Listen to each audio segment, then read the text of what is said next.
Standing in Denver International Airport, I stared at my phone with trembling fingers. 3 weeks ago, I'd flown to Germany to bury Marcus, my husband of 8 years, after a sudden heart attack at 34. Now exhausted and grief-stricken, I typed into our family group chat, "Flight lands at 5 p.m. Can someone pick me up?" The response came instantly from my brother Jake. "We're busy. Try Uber." Mom added, "Why didn't you plan better?" I typed back, "No worries," and turned off my phone, feeling utterly alone. The baggage carousel circled endlessly as I waited for my lone suitcase, my mind drifting back to 2 days ago in Frankfurt. The mahogany conference table had gleamed under fluorescent lights as Herr Zimmerman, Marcus's family lawyer, spread documents before me with practiced precision. "Frau Morrison," he'd said in accented English, adjusting his wire-rimmed glasses, "your husband's grandfather passed away 6 months ago, leaving the entire Steinberg shipping enterprise to Marcus as the sole heir. Marcus never mentioned this." I shook my head numbly. Marcus had always been private about his German family, mentioning only that they'd had a falling out when he moved to America. We lived modestly in our Denver suburb, both working regular jobs, saving carefully for the future we'd never have. The company valuation stands at 12 million euros, approximately $13 million.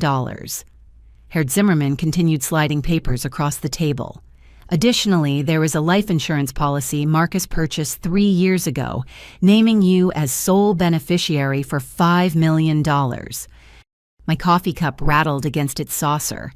$18 million. While I'd been planning Marcus's funeral with a $10,000 budget, worried about covering costs, I'd been sitting on a fortune I never knew existed. "There's more," the lawyer added gently, perhaps recognizing my shock. "We found regular transfers from Marcus's private account to a property in Colorado. The mortgage payments for a house owned by..." He consulted his notes. "David and Patricia Morrison. Your parents..." My throat constricted. For 3 years, my parents had bragged about Jake's success, how their golden boy helped them save their house from foreclosure. Every family dinner included toasts to Jake's generosity, while Marcus sat quietly beside me, smiling into his beer. $78,000 in total, Herr Zimmerman confirmed. Always transferred through intermediary accounts to remain anonymous. Your husband was quite insistent about the discretion. The baggage carousel jerked to life, breaking my reverie. My black suitcase appeared the same one Marcus had helped me pack for what was supposed to be our anniversary trip to Munich. Instead, I'd used it to carry a black dress and funeral documents. Grabbing the handle, I wheeled it through the terminal, past families reuniting with joy I could no longer feel. The automatic doors opened to Denver's crisp February air, where the taxi line stretched endlessly. As I joined the queue, my phone buzzed with a notification I'd missed while it was off. Emma, my younger sister, had posted on Instagram, "Family dinner tonight. Jake's treating us to celebrate his new charity milestone. Love having a brother who gives back." The photo showed my parents, Jake and Emma, at Romano's, the Italian place that required reservations weeks in advance. Mom wore the pearl necklace I'd given her last Christmas. Dad raised a glass of wine. Jake's arm draped around his girlfriend Melissa, his Rolex catching the light. They hadn't just declined to pick me up, they'd forgotten I existed entirely. A taxi pulled forward and the driver, a middle-aged man with kind eyes, helped with my suitcase. Where to miss? I almost gave my apartment address, then hesitated. Home meant an empty bed, Marcus's coffee mug still in the dishwasher, his reading glasses on the nightstand. "Actually," I said, climbing in, "could you wait a moment? I need to check something." Scrolling through my phone, I found the family group chat, then noticed something odd. A second thread appeared in my messages, one I hadn't seen before: family planning. My name was included, but clearly by accident. The messages loaded, dated from this morning. Jake: "So we're all agreed list Grandma's house while Susanna's gone." Emma: "She's too emotional to think clearly right now. We're doing her a favor." Mom: "The market's perfect. That old place could fetch $2 million easily." Dad: "Jake's already called his realtor friend. We can have it sold before Susanna even processes her grief. Emma. Honestly, she won't even notice, too wrapped up in her drama. Jake, money will be split 4 ways. We all need it more than she needs sentiment. Mom, meeting's at 6 tonight at the house. Bring the spare keys. My grandmother's house. The Victorian in Cherry Creek she'd left specifically to me when she passed 5 years ago. The house where I'd spent every summer learning to bake in her kitchen, reading in her garden. The house my parents had offered to maintain while I was too young to handle such responsibility. My hands trembled as rage replaced grief. While I was burying my husband, they were planning to steal my inheritance. Miss. The driver looked concerned. You all right? Change of plans. I said, my voice steady despite the storm inside. Take me to 17th Street downtown, the law offices of Coleman and Associates. As we pulled away from the airport, I typed a single message to Sarah Coleman, my college roommate turned estate attorney. Emergency. They're trying to sell Grandma's house. Can you see me today? Her response came instantly. Office in 20 minutes. Bring everything. I leaned back in the taxi, watching Denver's skyline approach. My family had chosen the wrong moment to reveal their true colors. They'd mistaken my grief for weakness, my silence for compliance. Marcus's ring caught the afternoon sun throwing tiny rainbows across the taxi's worn interior. He'd always said the stone reminded him of my strength, how I could take something rough and transform it into something beautiful. I'm sorry, love, I whispered, touching the ring. Looks like that quiet life we planned will have to wait a little longer. The driver merged onto Interstate 70 while behind us the mountains stood witness to my transformation. The grieving widow who'd boarded in Frankfurt was gone. In her place sat a woman with $18 million and nothing left to lose. My phone buzzed again. Jake in the main chat. Hope your flight was good, sis. Let us know when you're settled. The performance of caring posted where others could see. I wondered how long they'd been pretending these people I'd called family. How many dinners had I sat through, listening to their false gratitude for Jake's help, while Marcus quietly paid their bills? How many times had they smiled to my face while planning to rob me blind? Denver's downtown towers grew larger, steel and glass reaching toward a cloudless sky. Somewhere in one of those buildings, Sarah waited with legal weapons I hadn't known I'd need. Somewhere in Cherry Creek, my family gathered with spare keys to steal what was mine. They thought I'd return broken manageable too, lost in grief to notice their betrayal. They thought wrong. The taxi exited downtown, and I prepared for war. Sarah Coleman's office occupied the 32nd floor of a gleaming tower, its windows overlooking the entire Front Range. She met me at the elevator, her usual professional composure cracking when she saw my face. Jesus, Susanna. She pulled me into a hug designer suit, be damned. I'm so sorry about Marcus. When did you get back? An hour ago, I said, returning the embrace before pulling back. And I need your help. They're moving tonight. In her corner office, I spread my phone on her desk, showing the accidental group chat. Sarah's expression darkened as she read her manicured nails tapping against the glass surface. The house deed's in my office safe, she said, already pulling files. Your grandmother was smart to insist I keep the original, but this is bigger than just real estate theft. Sit, tell me everything. As I explained the German lawyer's revelations, Sarah's legal pad filled with notes. She asked pointed questions about the mortgage payments, the insurance policy, the shipping company inheritance. Every detail mattered. They've been living off your generosity while planning to rob you. She summarized fury bleeding through her professional tone. Jake's charity work, your parents' mortgage, Emma's nursing school tuition last year. Remember, you paid that. They've taken hundreds of thousands from you over the years while plotting to take more. I need to stop the house sale, I said. That's the immediate threat. We'll do more than stop it. Sarah's smile turned sharp. Colorado law is very clear about fraud and elder financial abuse. Your grandmother's will specified the house would pass to you with your parents as temporary caretakers only. If they've been collecting rent from the guest house without telling you, that's criminal. My head snapped up. What guest house rental? Sarah's fingers flew across her keyboard. I noticed payments in their bank records during your grandmother's estate filing. Assumed you knew. $2,000 monthly for the past 5 years. That's $120,000 they owe you. The revelations kept coming like body blows. While I'd been working overtime to help with what I thought were their financial struggles, they'd been stealing from me systematically. We need an emergency injunction. Sarah continued, already drafting documents. I'll file today to freeze any sale attempts. We'll also demand a full accounting of the guest house income. But Susanna, there's something else. She pulled up financial databases cross-referencing names. Your brother's charity, Homes for Heroes. When did he start that? 3 years ago. He was so proud helping homeless veterans find housing. I remembered the launch party, how I'd written the first donation check. Why? Because charities require public financial disclosures. Sarah turned her monitor toward me. Look at these numbers. $2.3 million raised last year. Only $40,000 spent on actual housing. Where's the rest? My stomach dropped as I studied the screen. Administrative costs, $800,000. Marketing, $600,000. Salary for Executive Director Jake Morrison, $350,000. The math painted an ugly picture. He's barely helping anyone, I whispered.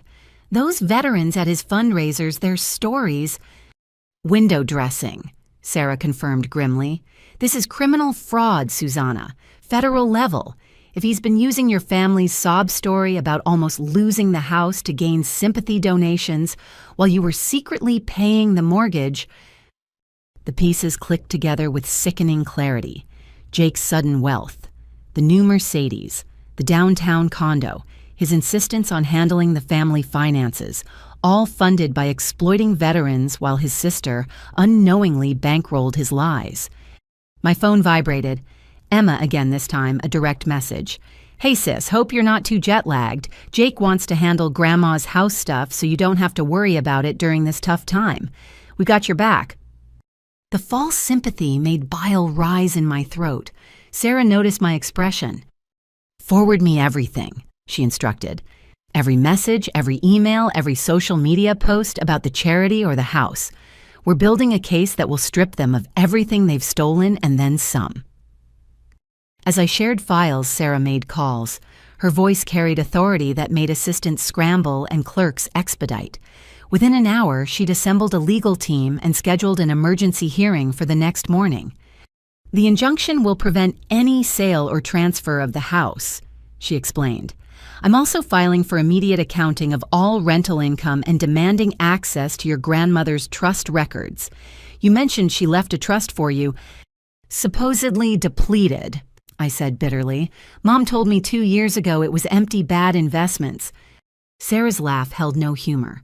Trusts don't just evaporate. We'll subpoena those records too. In the meantime, I suggest you let them think their plan is working.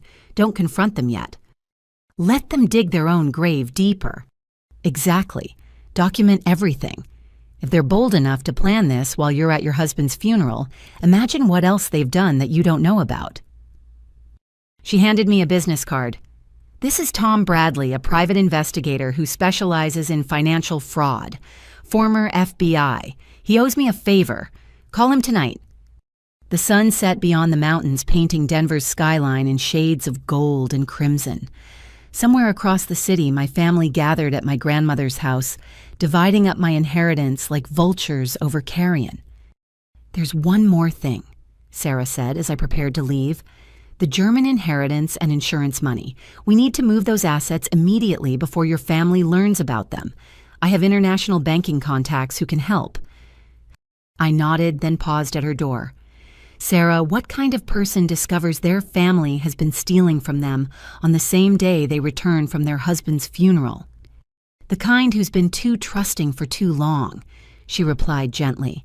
The kind whose kindness was seen as weakness. But that woman died in Germany, didn't she? The one standing here now is different. Outside Sarah's building, I stood on the sidewalk breathing Denver's thin air. Rush hour traffic crawled past ordinary people, living ordinary lives, unaware of the war brewing in their midst. My phone showed 17 missed calls from various family members. The evening meeting must have started, and they'd realized I wasn't coming home to an empty apartment after all. Let them wonder. Let them worry. I hailed another taxi this time, heading to a downtown hotel. I couldn't go home yet, couldn't face Marcus's absence while planning my counterattack. I needed a neutral space to think, to plan, to transform fully into whoever I needed to become. As the taxi pulled away, I made my first offensive move. Opening my banking app, I canceled the automatic transfers I'd set up years ago. The monthly help for Emma's student loans canceled. The quarterly gifts for Mom's shopping habits canceled. The emergency credit card I'd given Jake for charity expenses canceled. Then I composed a single text to the main family chat. Jet lag hit hard. Crashing at a hotel tonight. See you all tomorrow. The responses came quickly, feigning concern and understanding. Jake offered to bring me dinner. Mom insisted I should stay with them. Emma sent heart emojis. Performances worthy of Academy Awards if I hadn't seen their true script. In the hotel room, I ordered room service and opened my laptop. The investigator Sarah recommended answered on the second ring, his voice gravelly but alert despite the hour. Ms. Morrison, Sarah Coleman said you'd call. I understand you have a time-sensitive situation. My family is attempting to steal my inheritance while defrauding veterans through a fake charity, I summarized. I need everything you can find by tomorrow morning. His low whistle carried through the phone. That's quite a list. Good thing I love a challenge. Send me what you have. As I forwarded documents, I thought about Marcus again. He'd always encouraged me to see the best in people, especially family. But he'd also kept meticulous records of his secret payments, as if some part of him knew this day might come. Protect yourself, mein Schatz, he'd often said, using his favorite German endearment. Your heart is so big sometimes you forget to guard it. Now sitting alone in a sterile hotel room, I finally understood what he meant. Love didn't require blindness. Trust didn't demand stupidity. And family was about more than shared blood. My phone buzzed with a notification from the investigator. Already found something. Your brother incorporated 3 different charities in 3 states, all with similar names, all funneling to the same accounts. This is bigger than you think. I closed my eyes, feeling the last of my naivety crumble. Tomorrow they'd learn that the woman who'd texted from the airport was gone. In her place stood someone harder, smarter, and far more dangerous. Someone who'd learned that the deepest cuts come from those closest to us. And someone who knew exactly how to cut back. Tom Bradley didn't look like a former FBI agent. Sitting across from me in the hotel restaurant at 7 the next morning, he resembled an accountant more than an investigator with his mild manner and wire-rimmed glasses. But his eyes held the sharpness of someone who'd seen humanity's worst and remained unfazed. Your family has been busy, he said, sliding a thick folder across the table. I worked through the night. What I found, well, let's just say your brother Jake could teach a master class in fraud. I opened the folder, my coffee growing cold as I absorbed the evidence. 3 separate veterans charities in Colorado, Nevada, and Arizona, all with variations of Homes for Heroes in their names. Bank accounts in multiple states, a web of LLCs and shell companies that would make a money launderer proud. The sophistication suggests this isn't his first scheme, Tom continued. I found 2 dissolved charities from 5 years ago, both shut down just before investigations could begin. Your brother's been perfecting this con for a while. What about my parents, Emma? Your parents are more opportunistic than criminal. They've been skimming from your grandmother's trust through management fees they awarded themselves. Technically legal, but ethically bankrupt. Your sister... He paused, adjusting his glasses. She's been actively helping Jake. She's listed as CFO of the Nevada charity. The betrayal cut deeper with each revelation. Emma, who'd cried at my wedding, who'd called Marcus her favorite brother-in-law, had been conspiring against me all along. There's more, Tom warned. The rental income from your grandmother's guest house. They've been hiding it through a property management company Jake owns. They also took out a home equity loan against the house 2 years ago, $150,000. They mortgaged my house. My voice came out strangled. Forged your signature. I have copies of the documents. It's textbook fraud, multiple federal crimes. But here's the interesting part. He pulled out another document. Your grandmother's original trust documents. The real ones, not the edited versions your parents showed you. I read through legalese until I found the number that made me gasp. $3.5 million. Plus growth over 5 years. Should be close to $4 million now. Your parents have been withdrawing the maximum allowed as trustees, while telling you it was depleted. They've stolen approximately $600,000.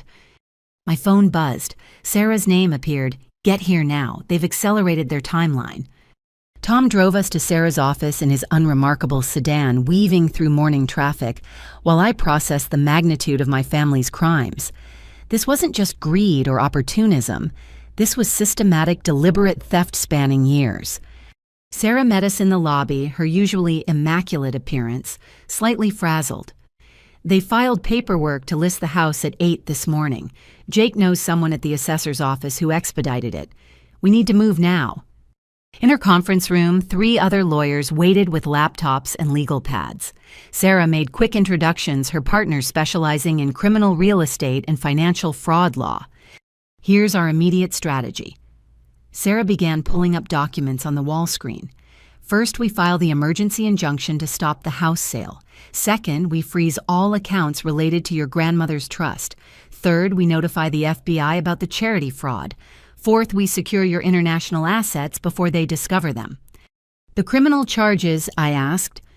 Wire fraud mail, fraud identity theft forgery, money laundering, the criminal lawyer listed. Each carries serious federal time. Your brother's looking at 20 years minimum if convicted on all counts. My parents? Breach of fiduciary duty fraud, elder financial abuse. 5 to 10 years. Your sister, similar charges related to the charity scheme. The numbers felt surreal. My family faced decades in prison for their greed. Part of me wanted to feel sympathy, but then I remembered them toasting Jake at dinner while I sat alone in a German funeral home. Ms. Morrison. The financial lawyer spoke up. We need to discuss asset protection. Your husband's estate is substantial, and once your family learns about it, they'll try to claim rights to it. What rights? We were married. I'm his sole beneficiary. Desperate people do desperate things, Sarah interjected. They might claim community property rights, say you owe them money, anything to get their hands on it. We need to move those funds into protected accounts immediately. For 3 hours, we crafted legal documents that would dismantle my family's criminal enterprise. Injunctions, freezing orders, criminal referrals, asset transfers. Each signature felt like drawing a sword. There's one more thing, Tom Bradley said as we wrapped up. I did some digging into your husband's death. The room froze. What do you mean? I asked carefully. Just being thorough. His heart attack happened during a business trip, right? Meeting with lawyers about his grandfather's estate. I nodded, not trusting my voice. Your brother flew to Frankfurt 2 weeks before Marcus died. Used the charity credit card. Want to guess what he was doing there? My blood turned to ice. No. I'm not suggesting murder, Tom clarified quickly. But Jake definitely knew about the inheritance before Marcus died. He met with people claiming to represent American beneficiaries. He was trying to contest the will. Sarah's face went pale. If Jake knew about the inheritance and Marcus died before it could be transferred, it would go to his widow. I finished. And if I was too grief-stricken to handle financial matters, who would my family suggest manage it for me?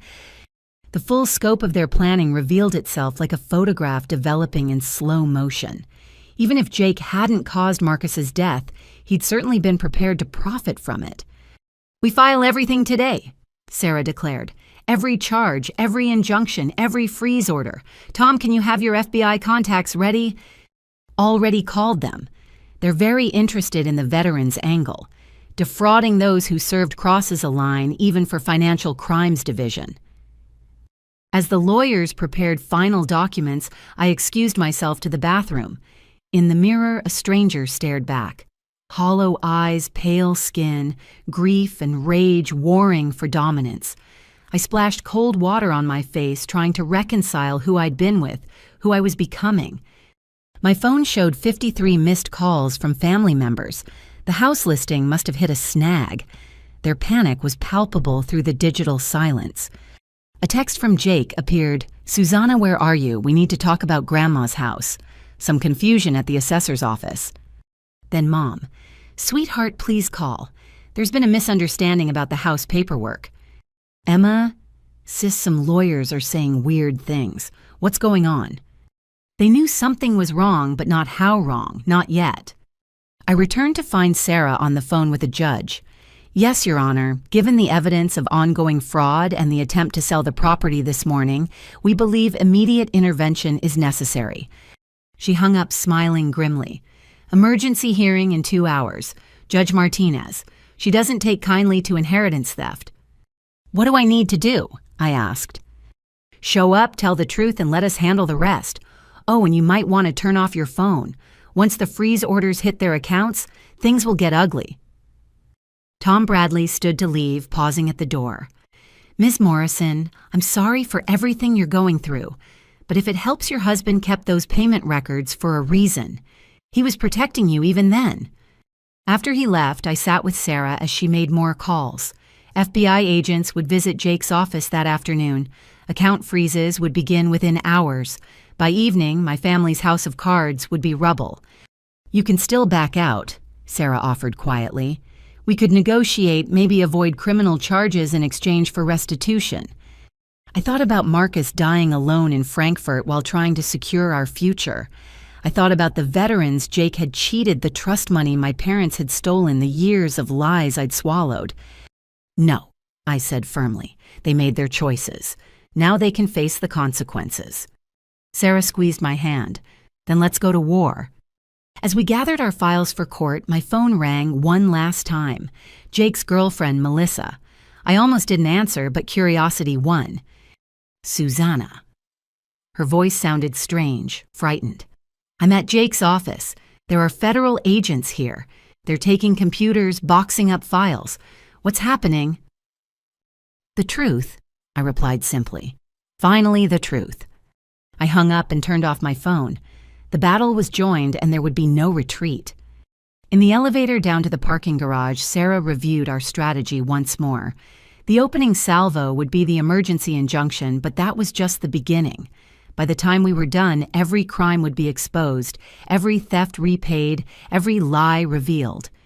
Justice for Marcus, justice for the veterans, justice for the grandmother whose trust had been violated. And yes, justice for the woman who'd stood alone in an airport, abandoned by those who should have loved her most.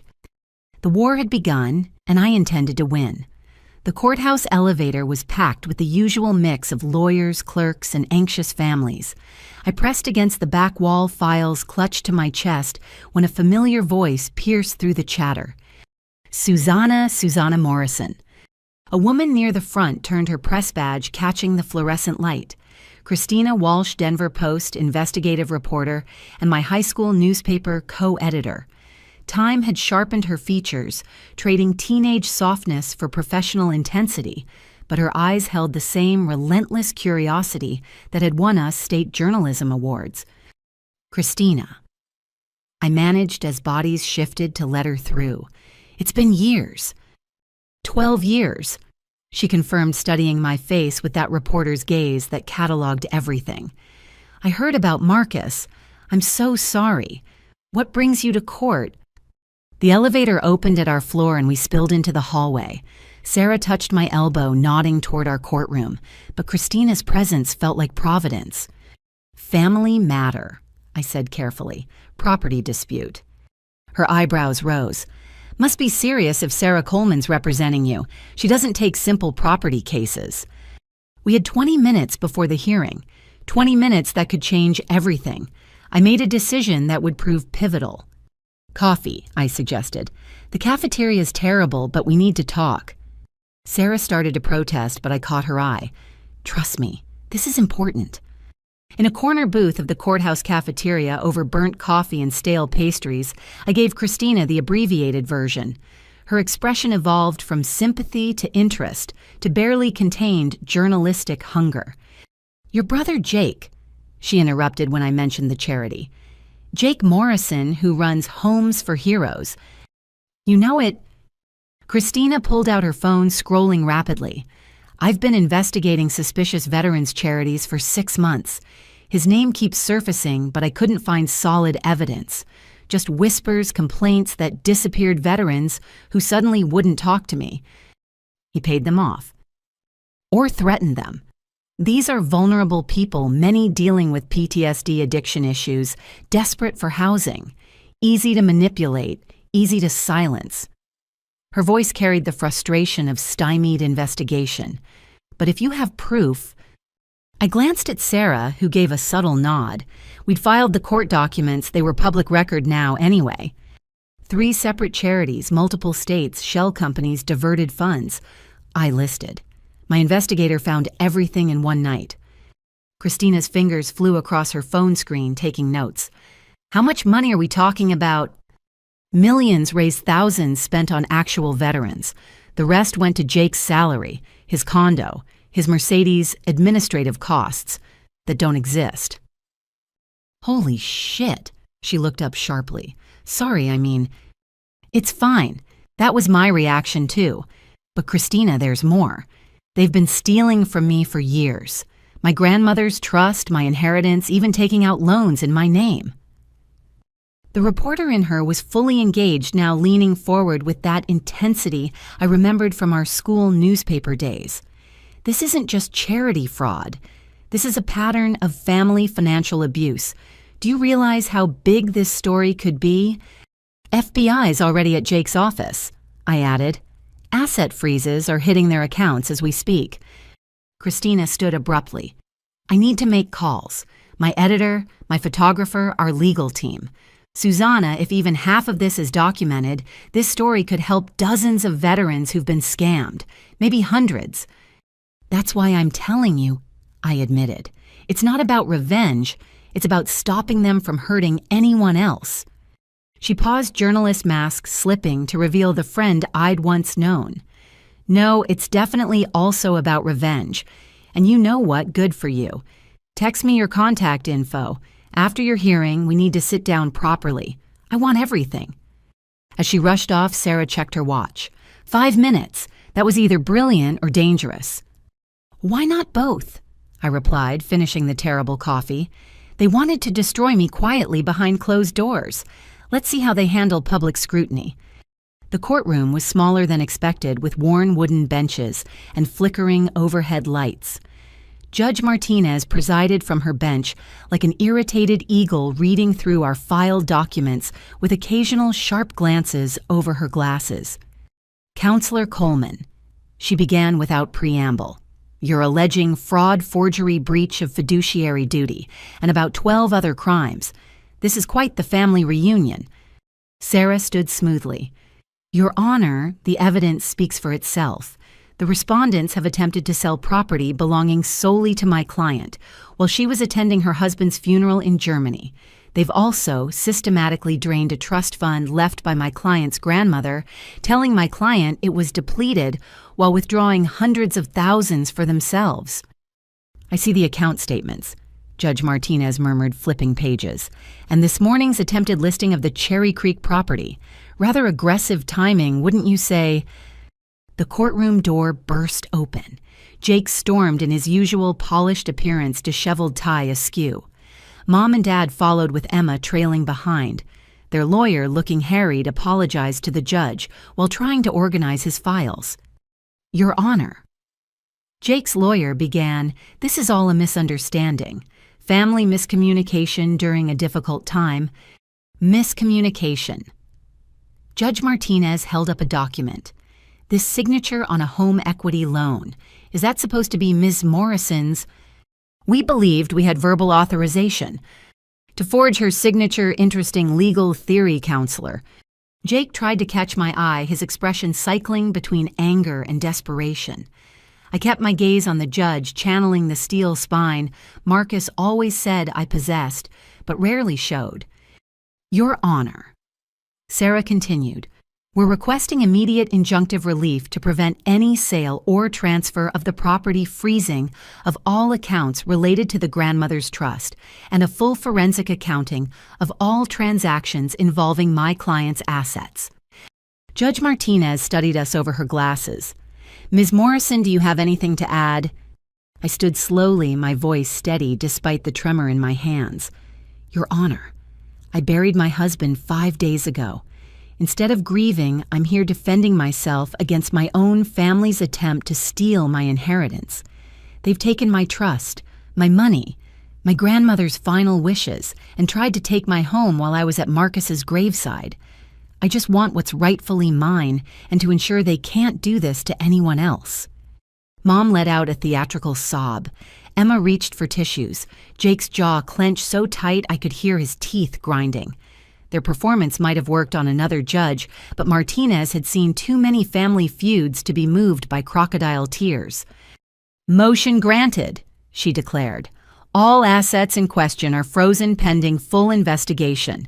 No property transfers, no account access, no disposal of assets. Furthermore, I'm referring this matter to the district attorney for potential criminal charges. She fixed Jake with a stare that could melt steel. Mr. Morrison, I suggest you retain criminal counsel. You're going to need it. This is ridiculous, Jake exploded. She's being vindictive. We're her family. Family doesn't forge signatures, Judge Martinez replied coldly. Family doesn't steal from trust funds, and family certainly doesn't attempt to sell someone's home while they're at their spouse's funeral.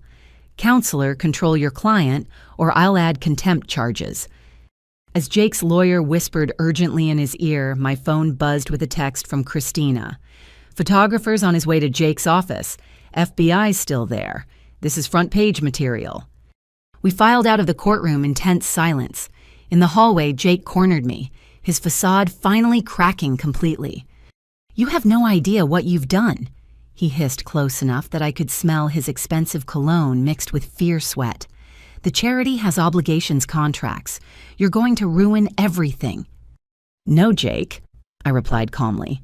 You ruined everything when you decided to steal from veterans, when you decided to steal from me, when you forgot that family means protecting each other, not preying on each other. Don't be so dramatic, Emma interjected her nurse's scrubs, making her look deceptively innocent. We were trying to help you. You're obviously not thinking clearly. Clear enough to catch you all in federal crimes, I countered. By the way, the FBI should be visiting your office too, Emma. Something about being CFO of a fraudulent charity in Nevada. Her face drained of color. Mom clutched Dad's arm, finally understanding this wasn't a family squabble they could smooth over with guilt trips and false tears. Susanna, sweetheart. Mom tried one last manipulation. Think about what you're doing. Think about our reputation, our standing in the community. I am thinking about it, I assured her. Every time a veteran comes forward about being scammed, every time someone Googles our family name, every time you look at yourselves in the mirror and remember that you tried to rob your daughter while she was burying her husband. Sarah touched my arm. We need to go. Tom Bradley's waiting with more information. As we walked away, I heard Jake on his phone voice rising in panic. What do you mean the accounts are frozen? All of them. That's impossible. Outside the courthouse, Denver's noon sun felt cleansing after the fluorescent tomb of legal proceedings. Christina waited by a news van, her photographer already setting up equipment. Still willing to talk? She asked. I thought about the veterans Jake had cheated, the trust money stolen the family who'd betrayed me so thoroughly. Then I thought about Marcus, who'd believed in justice and truth even when it hurt. Everything I promised, on the record, every detail, every document, every crime. As we arranged to meet that afternoon, my phone rang. Unknown German number. I answered cautiously. Frau Morrison. This is Herr Zimmerman. I have urgent news about your husband's estate. It seems someone has been making inquiries suggesting the will might be contested. A Mr. Jake Morrison claims to be representing family interests. My brother's reach extended even to Frankfurt, but he'd moved too late. The war wasn't just joined now, it was spreading across continents. Mr. Zimmerman. I said clearly, Jake Morrison has no authority to represent me or any family interests. In fact, he's currently under federal investigation for fraud. Please document any contact from him and forward it to my attorney. As I hung up, Sarah smiled grimly. He just added international wire fraud to his charges. Your brother really doesn't know when to stop digging, does he? None of them do, I realized. They've been getting away with it for so long they can't imagine consequences. But consequences were coming swift and merciless as an avalanche. The investigation that started with a text from an airport was about to bury them all. And I was just getting started. Christina Walsh's investigative team had commandeered a conference room at the Denver Post, transforming it into what looked like a detective's incident board. Photos of Jake at charity galas covered one wall connected by red string to financial documents, veteran testimonials, and corporate registrations. Two other reporters hunched over laptops while an editor paced behind them, occasionally barking questions. "This is bigger than we thought," Christina announced as Sarah and I entered. "Once word got out about the FBI raid, my phone hasn't stopped ringing. Veterans from 3 states want to share their stories." She gestured to a speakerphone where a gravelly voice was recounting his experience. "Promised me a house by Christmas 2023. Showed me pictures, had me speak at fundraisers, used my story for donations. Been sleeping in my car for 6 months now." My throat tightened. While Jake was buying his Mercedes, this man was living in his vehicle. "How many?" I asked quietly. "So far, 43 veterans have contacted us, all with similar stories. Promises made, photos shown, donations collected in their names, then silence." Christina pulled up a spreadsheet. "Based on the numbers, your brother raised over $8 million across all 3 charities. Built exactly 2 houses. Both went to veterans who happened to have attractive young daughters." The implication hung heavy in the air. Sarah's expression darkened further. "We need those veterans' full statements," she said, "for the criminal case and civil suits." Christina nodded to her colleague who was already typing. "We're coordinating with the VA and legitimate veteran organizations. They're furious. Scams like this make it harder for real charities to raise funds." My phone buzzed. "Tom Bradley. At your brother's office, you need to see this." 20 minutes later, we stood in the chaos of Jake's Homes for Heroes headquarters. FBI agents methodically boxed files while forensic accountants dissected hard drives. The walls displayed false triumph. Jake shaking hands with city officials presenting oversized checks, groundbreaking ceremonies for houses that never materialized. Tom led us to Jake's private office, now stripped of its pretense. "Found this hidden behind his diploma," he said, handing over a leather journal. Jake's meticulous handwriting filled pages with cynical calculations. "Veterans are perfect marks." One entry read, "Sympathy factor high, questioning low. Americans love supporting troops but never verify results." Another entry dated 3 months ago. "Susanna still clueless about house rental income. Mom playing grieving trustee perfectly. Estimate another year before questions arise." And then 2 weeks before Marcus's death, "Frankfurt meeting successful. If M dies before inheritance transfers, S inherits. Family can manage if she's too grief-stricken. If M lives, contest will on grounds of mental incompetence." I sank into a chair, the journal trembling in my hands. They'd been planning to declare Marcus mentally incompetent if he lived, or profit from his death if he didn't. "There's more," Tom said gently. "We found correspondence with a German law firm. Jake was trying to prove Marcus abandoned family obligations by moving to America grounds for contesting the will. He hired private investigators to dig up dirt." "Did they find anything?" Sarah asked sharply. "Nothing. Marcus's record was spotless.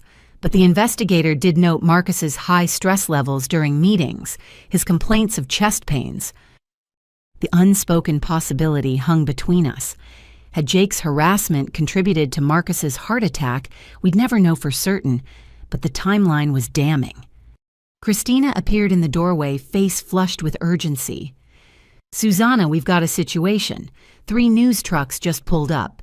Somehow words leaked about the family connection. They want statements." Through the office window, I could see reporters setting up veterans, gathering behind them with handmade signs. "Where's our houses? Stolen valor, stolen homes. Jake Morrison fraud, not hero." Let them wait, I decided. First, I want to meet some of these veterans. Christina made quick calls, and within an hour we'd assembled at a nearby VFW hall. 12 men and women, various ages, united by service and betrayal. Their stories broke my heart in unique ways. Robert Chen, a double amputee who'd given Jake his disability payments as a down payment. He cried when I told him about losing my legs in Kandahar, said I reminded him of his best friend. It was all an act. Maria Santos, who'd lost her apartment while waiting for Jake's promised house. My kids asked why we were living in a shelter when Mr. Morrison said we'd have a home. What could I tell them? William Tucker, Vietnam veteran with severe PTSD. 40 years ago, I fought for this country, came home to people calling me baby killer. Finally thought someone cared, turned out he was the real enemy. Each story added weight to my resolve. Jake hadn't just stolen money, he'd stolen hope from people who'd already sacrificed so much. I'm gonna make this right. I told them, meaning every word. Not just criminal charges, full restitution, real houses. I promise you. With what money? Robert asked, not unkindly, but skeptically. I thought of the 18 million waiting in Germany, of the 4 million in my grandmother's trust, of the assets we'd recover from Jake's theft. Money that should have helped you from the start, I said. My husband would have wanted his inheritance to serve those who served others. We're going to build a real charity with real houses, with real oversight. The room erupted in emotion. Some cried, others cheered. Many simply stared in disbelief that someone was finally taking their pain seriously. Outside the VFW hall, the media circus had grown.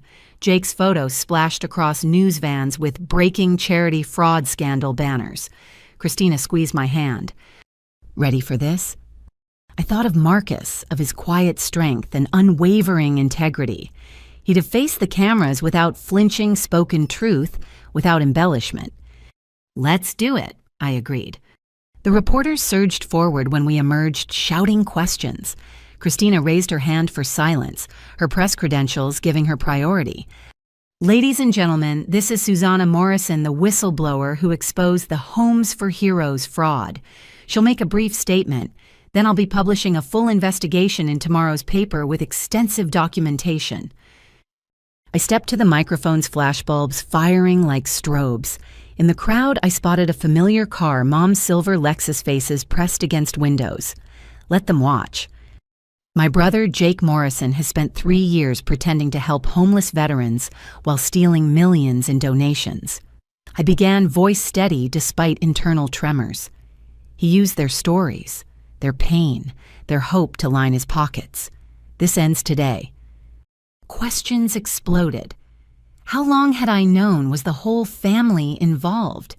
What about criminal charges? I answered what I could, careful not to compromise the legal cases. Then one reporter asked something that cut through the noise. "Your husband just died. You're fighting your family, exposing massive fraud. Why put yourself through this?"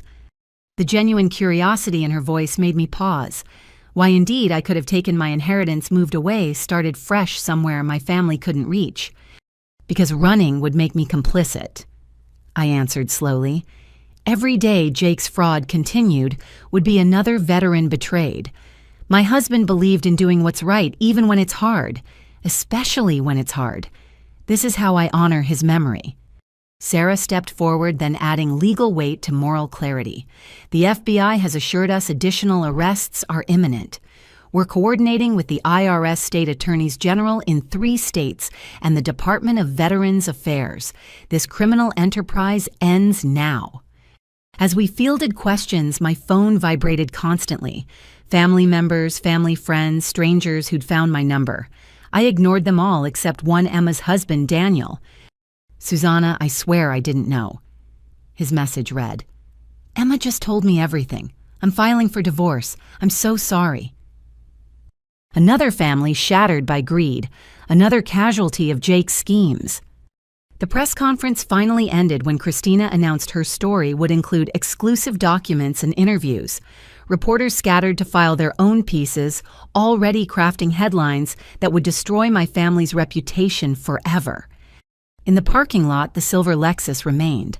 As I approached my Uber, Mom emerged, mascara streaking her cheeks in black rivers.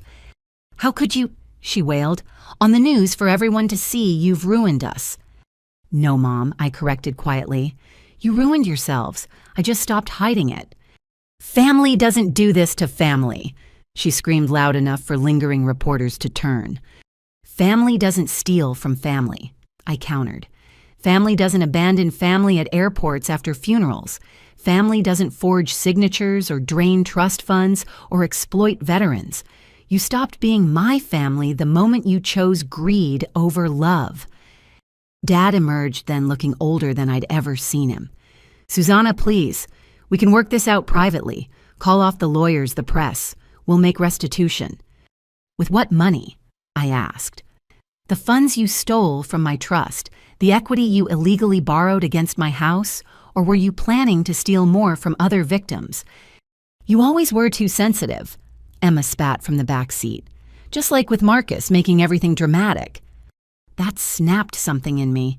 "Don't you dare speak his name. He paid your student loans while you called him that foreign gold digger behind his back.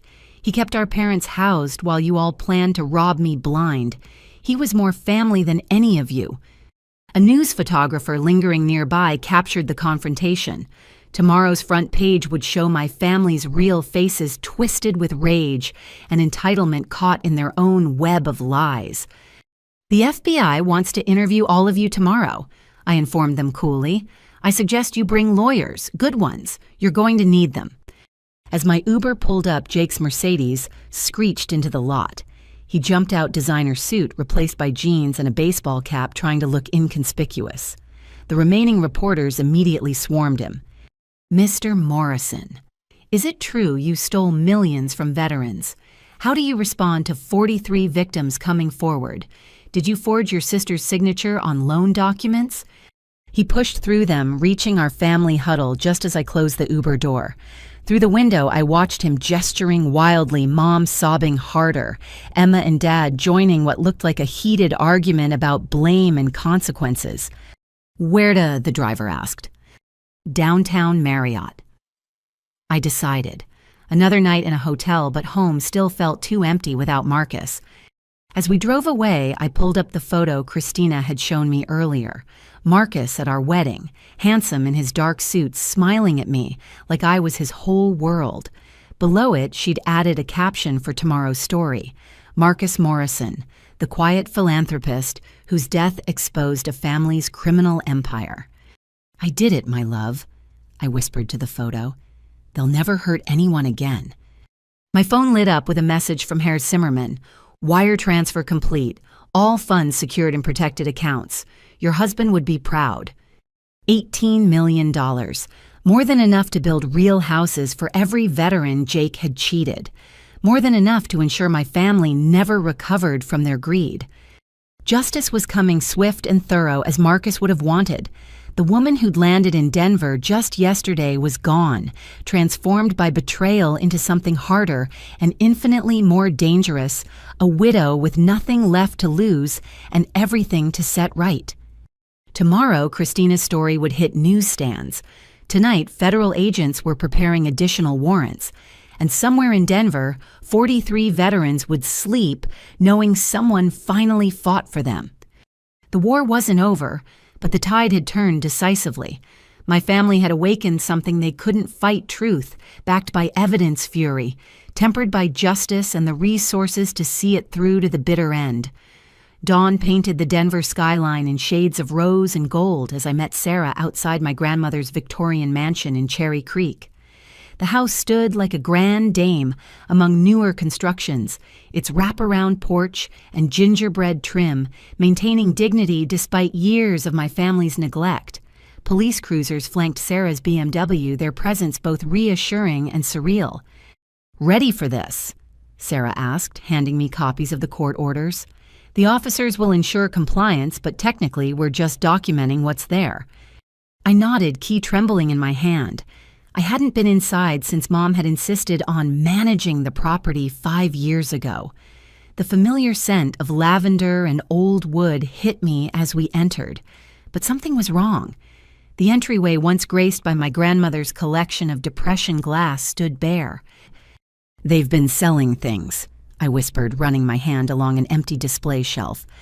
Officer Martinez, a no-nonsense woman with kind eyes, began recording while her partner photographed everything. Room by room, we cataloged the theft. Grandmother's Tiffany lamps gone, the Persian rugs she'd collected during her travels missing. Even the copper pots she'd used to teach me jam-making had vanished. In what had been the library, we found boxes stacked to the ceiling. Sarah opened one, revealing my personal belongings, photo albums from my wedding, Marcus's books, even the quilt my grandmother made for my 16th birthday. "They were systematically erasing you," Sarah observed, photographing the evidence. "Look at this." A spreadsheet lay on the desk, itemizing my possessions with estimated values. Wedding dress designer, $3,000. Photo albums, vintage, $500. German books, first editions, check value. They'd been planning to sell my memories along with my house. A truck rumbled outside. Through the window, I saw Elite Moving Company on its side, Jake's Mercedes parked behind it. The confrontation I'd been dreading and anticipating in equal measure had arrived. "Stay calm," Sarah advised. "Let them dig themselves deeper." The front door burst open. Jake stormed in first, followed by 2 movers, then my parents and Emma. They froze at the sight of uniforms. "What the hell is this?" Jake demanded. "We have every right to be here." Officer Martinez stepped forward. "Sir, we have a court order preventing any removal of property from these premises. I'll need you to step back." "This is our house," Mom shrieked, clutching a jewelry box I recognized as grandmother's. "We've maintained it for years." "Actually," I said quietly, "it's my house. Has been since grandmother died. You've just been stealing from it." Emma pushed past the movers, her nurse's scrubs making her look deceptively innocent. "Don't be ridiculous, Susanna. We're family. What's yours is ours." "Is that why you were cataloging my wedding dress for sale?" I held up the spreadsheet. "Or why my personal belongings are boxed up like garbage?" Dad, usually the quiet one, found his voice. "You abandoned this place off playing house with that foreigner while we handled everything." "Handled." I laughed, but it came out sharp. "You mean collected rent I never saw, took out loans against it, sold grandmother's antiques." Sarah stepped in all professional ice. "Officers, please note the moving truck and presence of all parties named in the restraining order. Also document that jewelry box Mrs. Morrison is holding. It's listed in the estate inventory as missing." Mom clutched the box tighter. "This was my mother's. I have every right." "Your mother left it to Susanna specifically," Sarah interrupted, producing documents. Along with its contents, a pearl necklace, diamond earrings, and several vintage brooches. Current estimated value, $40,000. "You're not taking Mom's jewelry." Emma lunged forward, but Officer Martinez's partner blocked her path.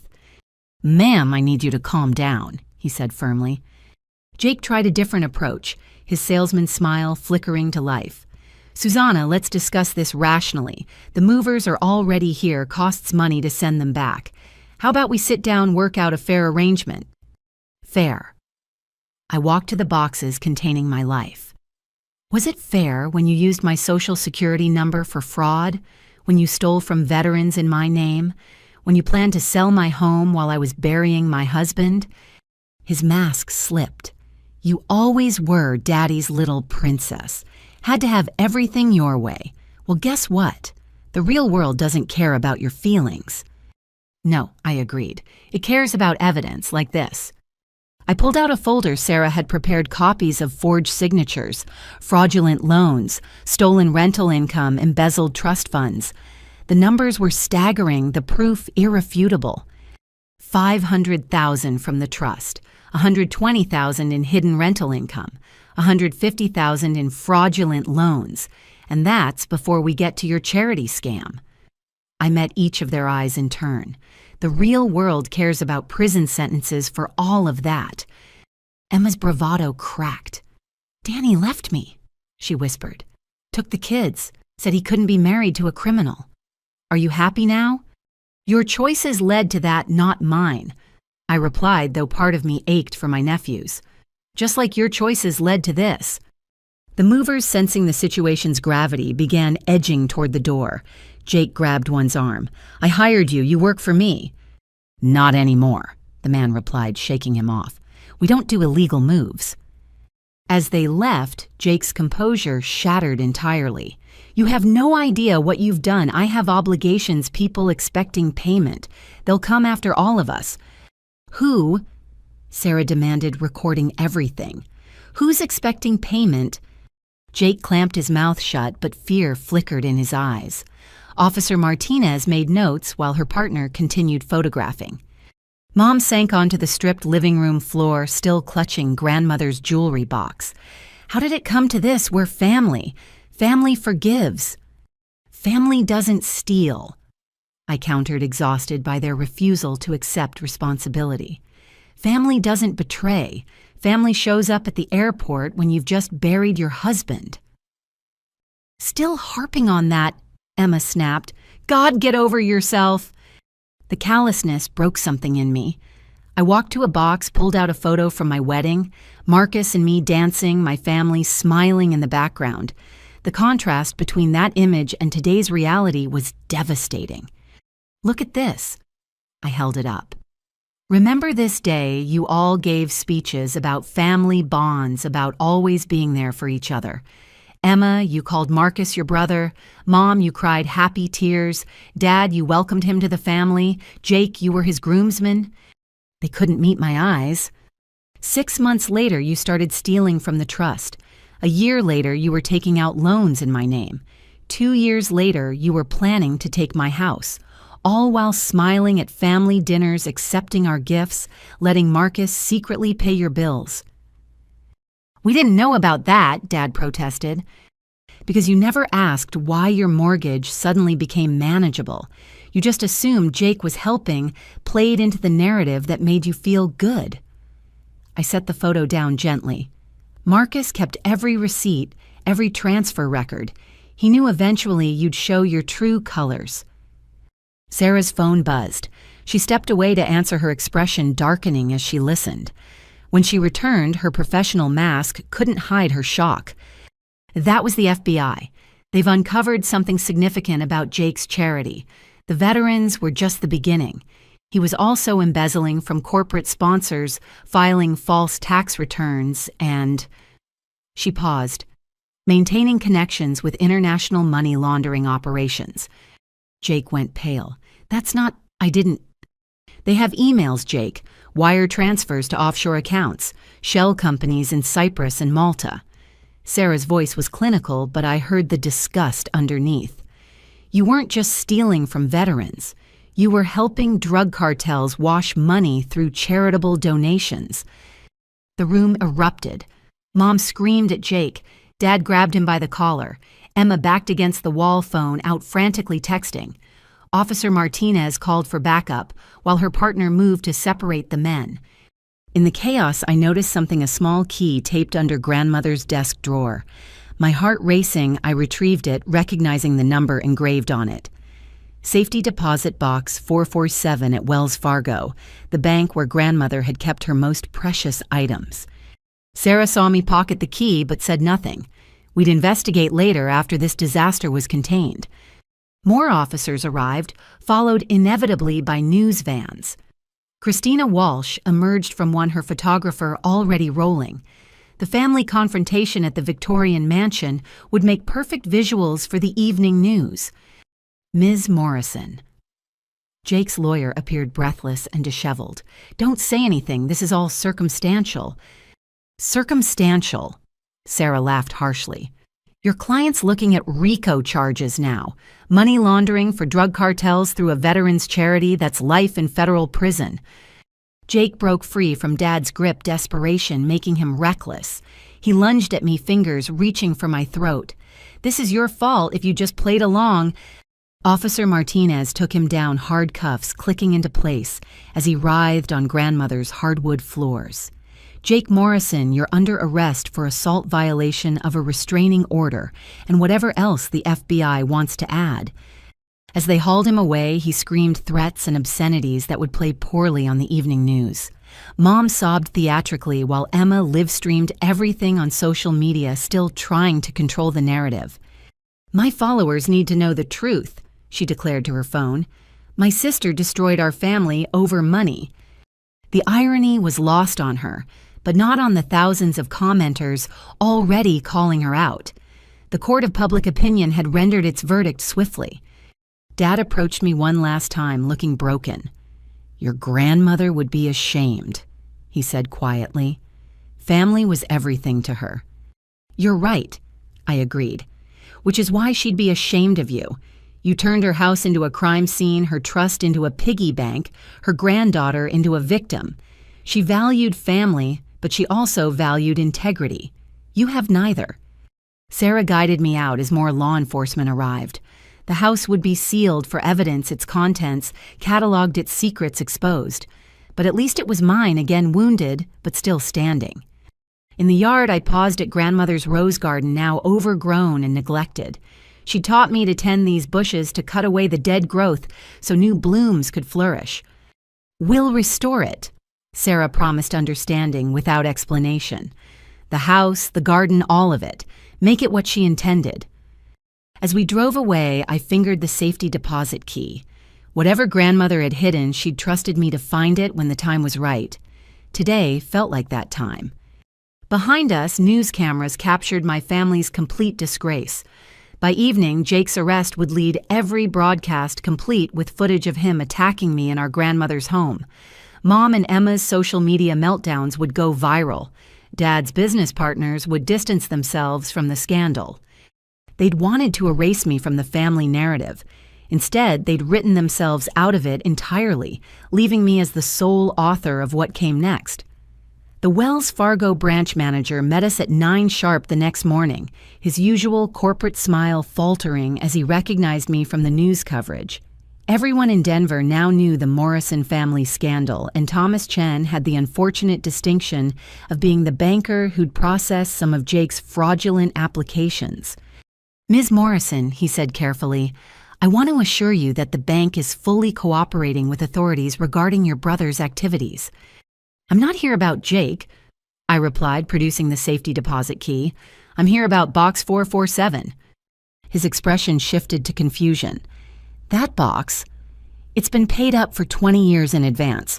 Your grandmother was very specific about access protocols." Sarah leaned forward. "What protocols?" Thomas led us to a private office, typing rapidly on his computer. The box could only be accessed by Susanna Morrison after the death of Patricia Morrison, or, interesting, in the event of family emergency requiring protection of assets. Your grandmother added that clause 3 years ago. 3 years ago, when Jake started his charity, when the stealing began in earnest. Somehow grandmother had known. In the vault's sterile silence, Thomas used his master key alongside mine. The large box slid open, revealing contents that made us all gasp. Stacks of documents, photographs, and at the very top, a sealed envelope addressed to me in grandmother's flowing script. Back in the private office, I opened the letter with trembling hands.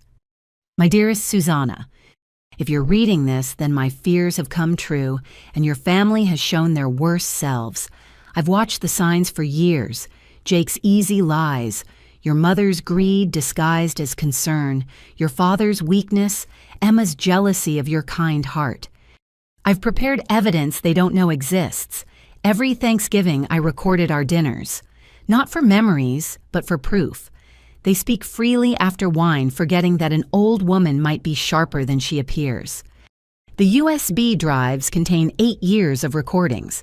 The documents prove their thefts began long before I died.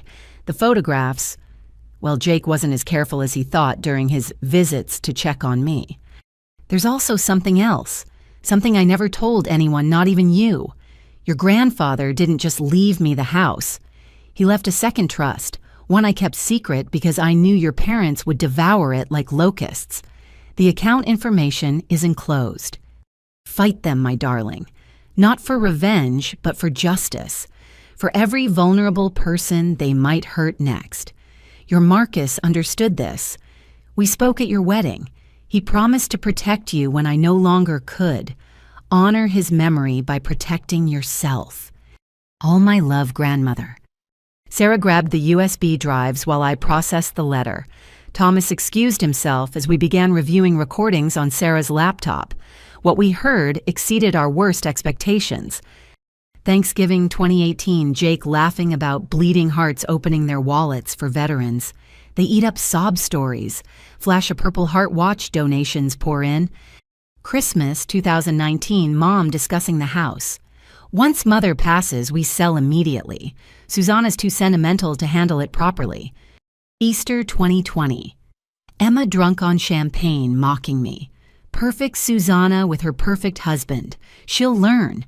When life gets hard, we'll be there to help manage her assets. Thanksgiving 2021.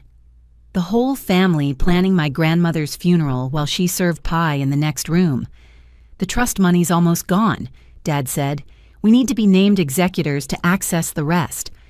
But the most damning recording came from just 2 months before grandmother died. Jake. The old bat changed her will again. Everything to Susanna. Mom, will contested. Mental incompetence. Emma. Or maybe Susanna has an accident. People grieve differently, make poor choices. Jake. Don't be stupid. We're not murderers, we're opportunists. Big difference. Sarah paused the recording, face pale. They discussed hurting you. That's conspiracy. I couldn't speak. The family I'd loved defended, supported. They'd been plotting against me for years. Grandmother had known and tried to protect me even from beyond the grave. The photographs were equally damning. Grandmother had installed a hidden camera in her study after things started disappearing. Frame by frame, we watched Jake stealing silverware, Mom pocketing jewelry, Emma rifling through financial documents. This changes everything, Sarah breathed. This isn't just recent theft. This is a pattern of criminal behavior spanning years. Thomas knocked, looking shaken. Ms. Morrison, I found the second trust account your grandmother mentioned. It's substantial. The number on the screen made me sink into a chair. $15 million. Hidden, protected, waiting. Your grandmother was Eleanor Hartley before marriage, Thomas explained. The Hartley Railroad fortune. She lived modestly by choice, but the wealth remained. This account was opened in 1995, accessible only by you, only after her death, only with proper documentation. My family never knew. The account was held under her maiden name at our private banking division. Unless someone knew to look for Eleanor Hartley, not Morrison, they'd never find it. Grandmother had protected me with more than recordings. She'd ensured I'd have resources to fight back, to rebuild, to help others. Combined with Marcus's inheritance, I now controlled over $30 million. We need to move fast, Sarah said, mind already racing. Before your family discovers this, we file additional charges.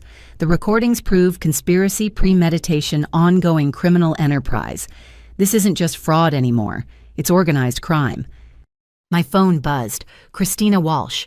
You need to see the news now. The bank's television showed Jake being transferred to federal custody, shackled and orange jumpsuited. But that wasn't the shocking part. A reporter was interviewing someone I recognized, Robert Chen, the double amputee veteran. Ms. Morrison called an hour ago. He was saying, tears streaming down his weathered face. Said she's buying me a house. Cash. No strings, no charity bureaucracy, just a home. After 3 years of broken promises, someone's actually helping. Christina appeared on screen next. We've confirmed that Susanna Morrison has already purchased 2 homes for veterans scammed by her brother's charity. Sources indicate she plans to help all 43 victims using her late husband's inheritance to right her family's wrongs. I hadn't told anyone except Robert and Maria the 2 most desperate cases, but word had spread hope traveling faster than light among people who'd forgotten what it felt like. "When did you do this?" Sarah asked softly. "Last night. I couldn't sleep thinking about them in shelters while my family lived in luxury. Marcus's German lawyers worked overnight to arrange the purchases." I met her eyes. It's what he would have done. Thomas cleared his throat. "If you're planning more purchases, we should discuss wealth management strategies. Charitable giving of this magnitude requires proper structure." "Not charity," I corrected. "Justice, restitution. My family stole from them. I'm paying it back with interest." As we prepared to leave with boxes of evidence, my phone rang. The display showed Federal Detention Center. "It's Jake," I told Sarah. "He's calling from jail." "Don't answer." But I did, switching to speaker so she could witness. Jake's voice, stripped of its usual polish, sounded raw and desperate. "Susanna, please, you have to help me. They're talking about 25 to life. Life, I have information you need about Mom and Dad, about Emma. I'll tell you everything if you drop the charges." "I'm not pressing charges, Jake. The federal government is. For money laundering, wire fraud, charity fraud, tax evasion, and about 15 other felonies. You don't understand." His voice cracked. "The people I was working with, the cartels, they'll kill me in prison. Please, I'm your brother. You stopped being my brother when you plotted to hurt me, when you stole from veterans, when you harassed my husband in Germany while his heart was failing." Silence then. "How do you know about Germany?" "I know everything, Jake, including the recordings from grandmother's house. 8 years of evidence. Every cruel word, every criminal plan, every time you laughed about bleeding hearts and easy marks." The silence stretched longer this time. When he spoke again, his voice was smaller, defeated. "Everything we built is gone. The charity, the reputation, the money, even Melissa left. Cleared out my accounts first. Is that enough for you? Haven't we suffered enough? Ask the 43 veterans you betrayed if you've suffered enough. Ask the families who donated their last dollars believing you'd help heroes. Ask Marcus, who died knowing you were trying to steal his inheritance." "I didn't kill him." "No, you just made his last weeks miserable with harassment and threats. Tell me, Jake, when you heard he died, was your first thought grief or opportunity?" He hung up without answering, but I knew the truth. They all saw opportunity in my husband's death.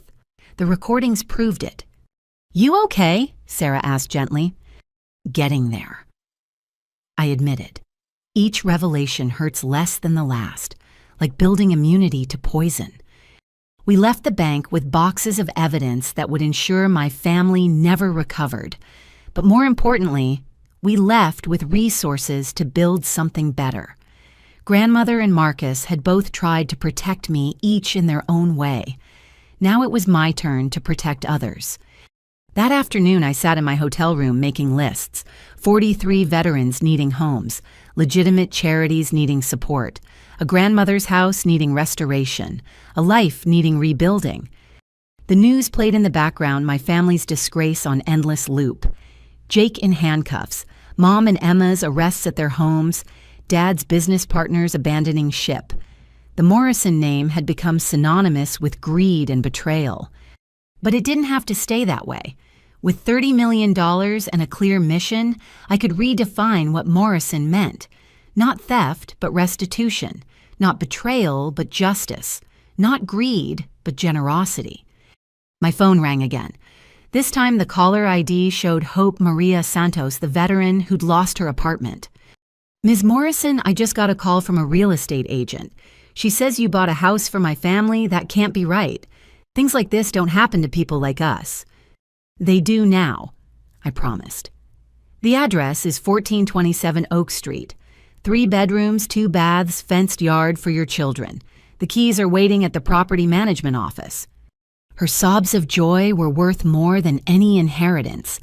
This was what money should do: heal wounds, restore hope, rebuild lives. Why? She finally managed. Why would you do this?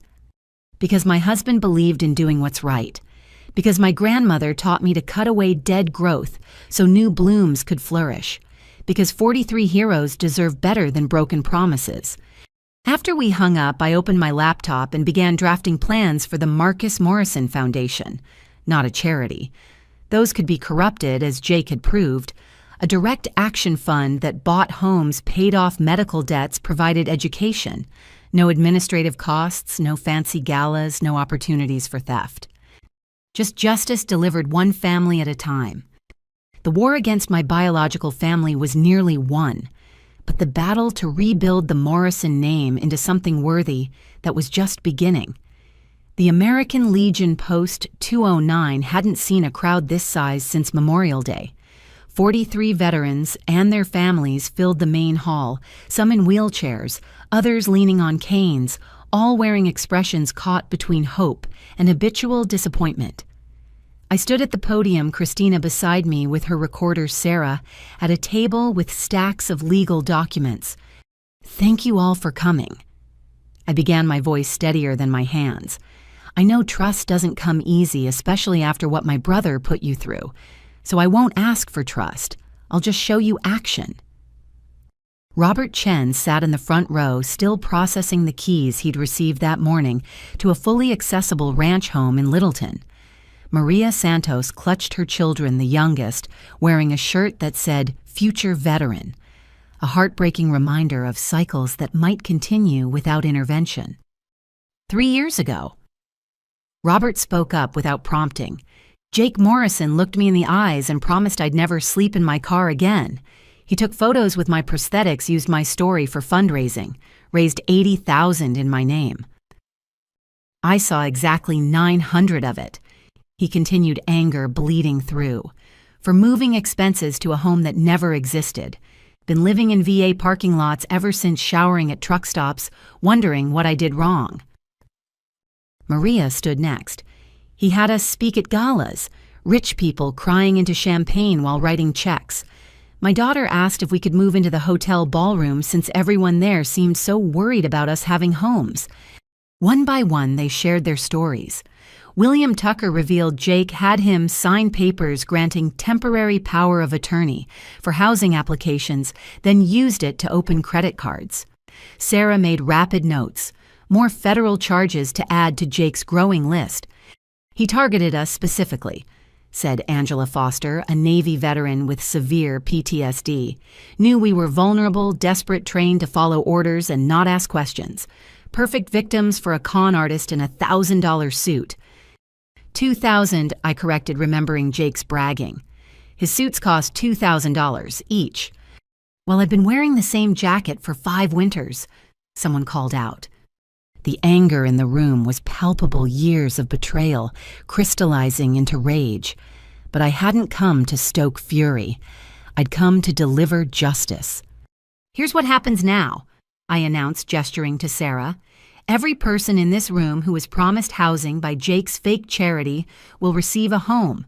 Not a promise, not an application, not a maybe, a deed, in your name, free and clear. Stunned silence greeted this declaration. Veterans were used to promises, not deliveries. Additionally, I continued, anyone who gave money to Jake's charity will be reimbursed double. If you gave $1,000, you get $2,000. If you took your disability check, you get 2 months back. With what money? William Tucker asked suspiciously. Another charity scam? With money that should have helped you from the start. My husband left me resources to do what's right. My grandmother left me the means to fix what my family broke. I pulled out a bank statement showing the available funds. $30.4 million. Every penny going to make this right. The room exploded. Some cried, others cheered. Many simply stared in disbelief. Angela Foster raised a shaking hand. Why double? Interest and damages. You lost more than money. You lost Faith's security time. I can't give back the nights you spent homeless, but I can ensure you never spend another one. Christina was typing furiously, her photographer capturing every emotion. This would be tomorrow's front page real help for real heroes, funded by Poetic Justice. Sarah began calling names, distributing packets containing property listings. "You choose," she explained. "Each packet has 5 options in your price range. All move-in ready, all in safe neighborhoods, all yours the moment you sign." As veterans approached the table, some moving like they were in a dream, others brought something I hadn't expected: evidence. "Been saving everything," said Marcus Williams, no relation, though the name made my heart clench. Knew someday someone would listen.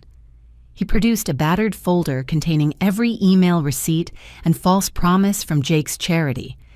Others had similar documentation: photos from fundraisers where they'd been paraded like props, contracts for homes that existed only on paper, screenshots of Jake's social media posing with veterans while living in luxury. "We tried reporting him," Robert explained. "But who believes homeless vets over a celebrated philanthropist? Cops said it was civil matter. FBI said gather more evidence. Media said prove it wasn't just sour grapes." "Christina's been investigating for months," I said, nodding to the reporter. "Your evidence plus what we've found will ensure Jake never scams anyone again." "Where is he now?" Maria asked quietly. "Your brother." "Federal detention center. No bail due to flight risk and cartel connections. He's looking at 25 to life if convicted on all charges." "Good," she said flatly. "My kids asked if the bad man who lied about our house was sorry. I told them sorry is what you say when you step on someone's foot, not when you steal their future." As the meeting continued, more truth emerged. Jake hadn't just stolen money. He'd stolen dignity.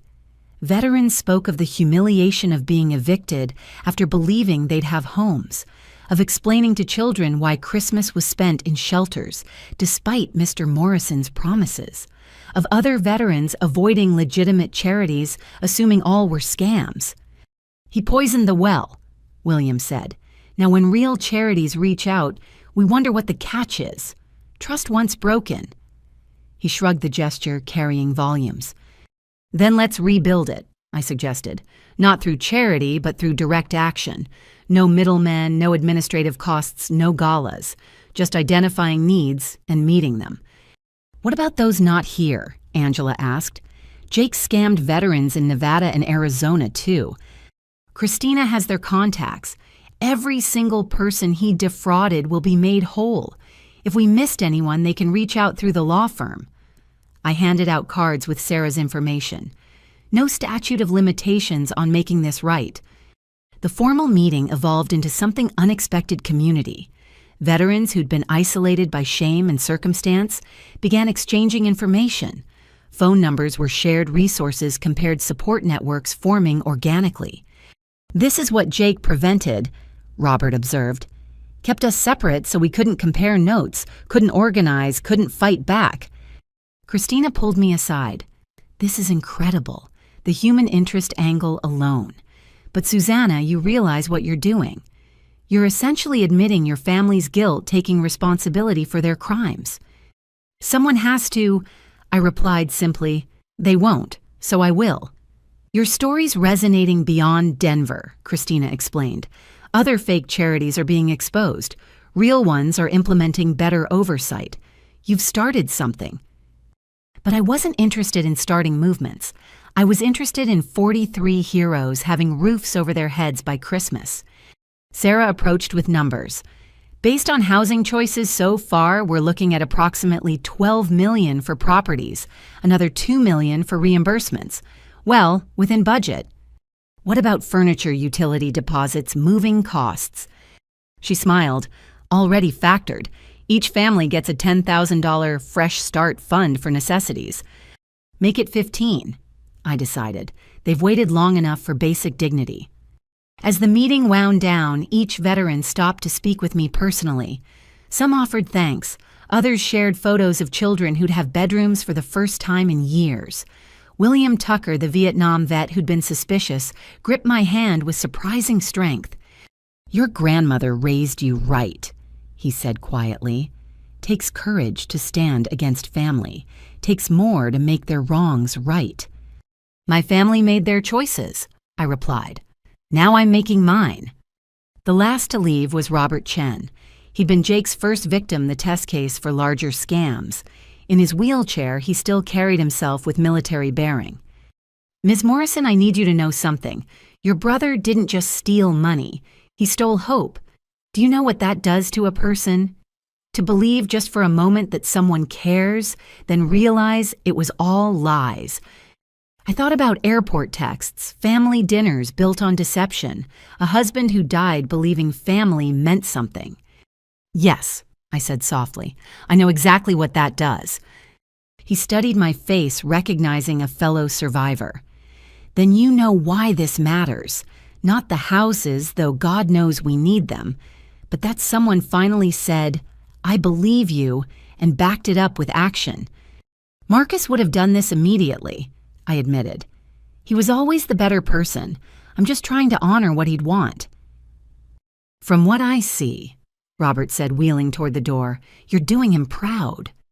The empty hall echoed with ghosts of promises broken and kept.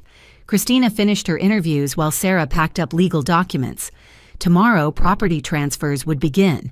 By week's end, 43 families would have addresses that no one could take away. You know your family will claim this is admission of guilt, Sarah warned as we left. Their lawyers will argue you're acknowledging responsibility for Jake's crimes. Let them. I have grandmother's recordings, the FBI has Jake's financials, and 43 veterans have the truth. Arguments won't change facts. Outside, Denver's skyline glittered against the darkening sky. Somewhere in federal detention, Jake was discovering that orange jumpsuits and concrete cells were less comfortable than $2,000 suits and downtown condos. Somewhere, Mom and Emma were on house arrest, their social media accounts silent for the first time in years. Somewhere, Dad was learning that business associates flee faster than family when scandal hits. But here, in this moment, 43 veterans were calling loved ones with impossible news they were going home. Not to shelters or cars or friends' couches, but to homes with their names on deeds, bought with money that karma had delivered through unexpected channels. What's next? Christina asked as we parted ways. Grandmother's house needs restoration. The foundation needs establishing. And I need to bury my husband properly now that I can afford the funeral he deserved. She squeezed my shoulder, and your family, they made their choices. I repeated the mantra that kept me moving forward. Now they can live with consequences. As my Uber arrived, my phone lit up with messages. Maria Santos had sent a video of her children dancing in their new living room. Angela Foster shared a photo of house keys with the caption, "First time holding these without fear, they'll be taken away." Robert Chen simply wrote, "Thank you for keeping promises others broke." The driver glanced at me in the mirror. "You're that woman from the news, the one exposing the fake charity." I nodded, too tired for conversation. "My brother's a vet," he continued. "Iraq 2 tours. Says what you're doing gives him hope that civilians actually care. That's rare these days." "Caring isn't rare," I corrected gently. "Acting on it is." He refused to charge me for the ride. Back at the hotel, I found a package waiting. Inside a photo album I didn't recognize. The note was in Tom Bradley's precise handwriting. "Found this hidden in your brother's office. Thought you should have it." The album contained photos from charity events spanning 3 years. Jake shaking hands with veterans he'd later abandon. Mom and Dad at galas basking in reflected glory. Emma posing with families who'd soon be homeless again. But in every photo, carefully circled in red ink, were the veterans themselves. Jake had marked his victims, cataloging their desperation, their gratitude, their gullibility. Notes in margins rated them: perfect mark, disability pays monthly, or too smart, avoid, or desperate enough, proceed. He'd hunted them like prey, these heroes who'd served our country, only to be served betrayal in return. The album was evidence, but also insight into a predator's mind. I closed it feeling sick but strengthened. Tomorrow, more veterans would receive keys, more lies would be exposed, more justice would be served. The war wasn't over, but this battle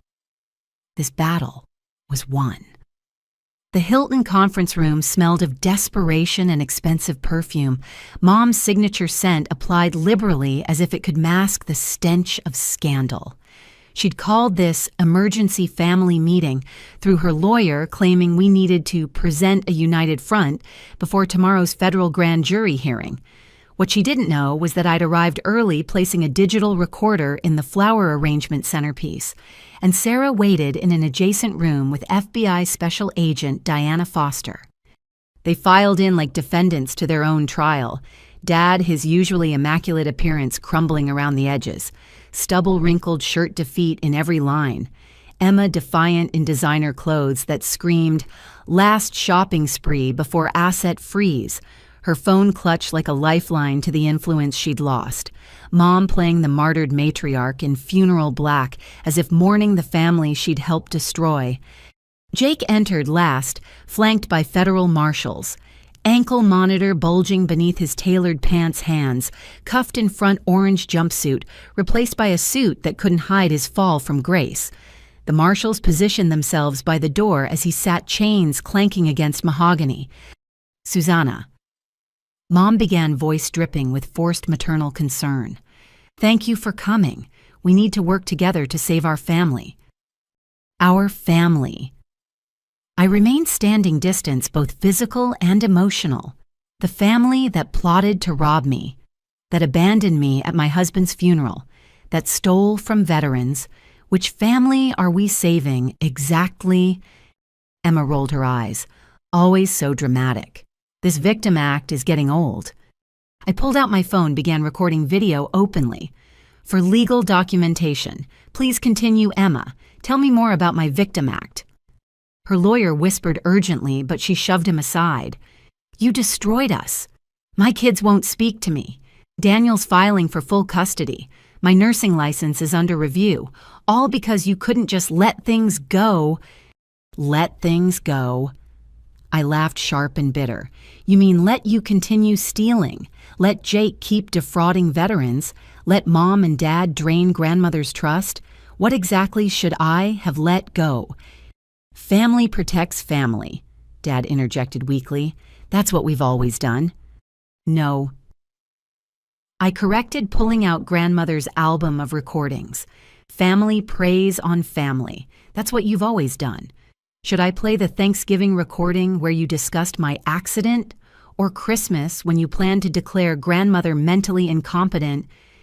Jake's chains rattled as he leaned forward. "You don't understand what you've done. The people I was involved with, they don't care about FBI protection. They lost millions when the accounts froze. They blame all of us." "Then you should have thought of that before laundering money for drug cartels," I replied evenly. "Before using a veterans charity as a front for international crime." "We didn't know about that," Mom shrieked, mascara already running. "Jake told us it was legitimate. We're victims too." Sarah's voice came through the speaker I'd hidden. "Now would be a good time to mention I'm recording this from next door with FBI oversight. Please continue discussing your victimhood, Mrs. Morrison. The grand jury will find it fascinating." The room erupted. Emma lunged across the table, her lawyer barely restraining her. Dad's face went gray. Mom clutched her chest in a performance worthy of community theater. Jake alone remained still, the reality of his situation finally sinking in. "You wore a wire," he said quietly. "To our family meeting, you actually wore a wire." "Multiple wires," I confirmed. "Audio, video, and federal witnesses. Because this isn't a family meeting, Jake. It's evidence gathering. And you just admitted to involvement with dangerous criminals who might target your family." Agent Foster entered then, all business in her navy suit. "Mr. Morrison, that sounded like a threat assessment we need to discuss. Should your family be placed in protective custody?" "I want immunity," Emma blurted. "Full immunity, and I'll tell you everything. Jake's overseas accounts, Mom's hidden assets, Dad's tax evasion." "Emma," Mom gasped, "you ungrateful—" "Ungrateful." Emma whirled on her. You used me. Said we were protecting family assets, but you were just stealing. I lost my marriage, my kids, my career. For what? So Jake could play millionaire philanthropist. Speaking of hidden assets, I interjected, pulling out bank statements Tom Bradley had uncovered. Mom, care to explain the 3 accounts in the Caymans? Or Dad, should we discuss the shell company receiving kickbacks from your government contracts? Dad's lawyer frantically whispered about Fifth Amendment rights, but the damage was done. They'd walked into this meeting thinking they could manipulate me one more time. Instead, they delivered confessions gift-wrapped for prosecutors. Here's what's going to happen, Agent Foster announced. You'll each be questioned separately. Any attempt to coordinate stories will result in additional charges. Ms. Morrison, she nodded to me, has been exceptionally cooperative. I suggest you all follow her example. Cooperate, Jake's snarled mask finally dropping completely. She destroyed us 30 years building our reputation, our business, our charity. Your criminal enterprise, I corrected, built on lies, theft, and exploitation, funded by stealing from your sister and veterans who served our country. That's the legacy you built, Jake. Own it. He tried to stand, marshals immediately restraining him. When I get out... You won't, Agent Foster interrupted. The grand jury has enough for RICO charges. 25 to life is the plea deal. Trial could mean 50. The number hit like a physical blow. Jake collapsed back, reality finally penetrating his narcissistic shield. 50 years. He'd die in prison. Mom's sobs turned genuine. This can't be happening. We're good people. We go to church. We donate to Jake's fake charity, I suggested.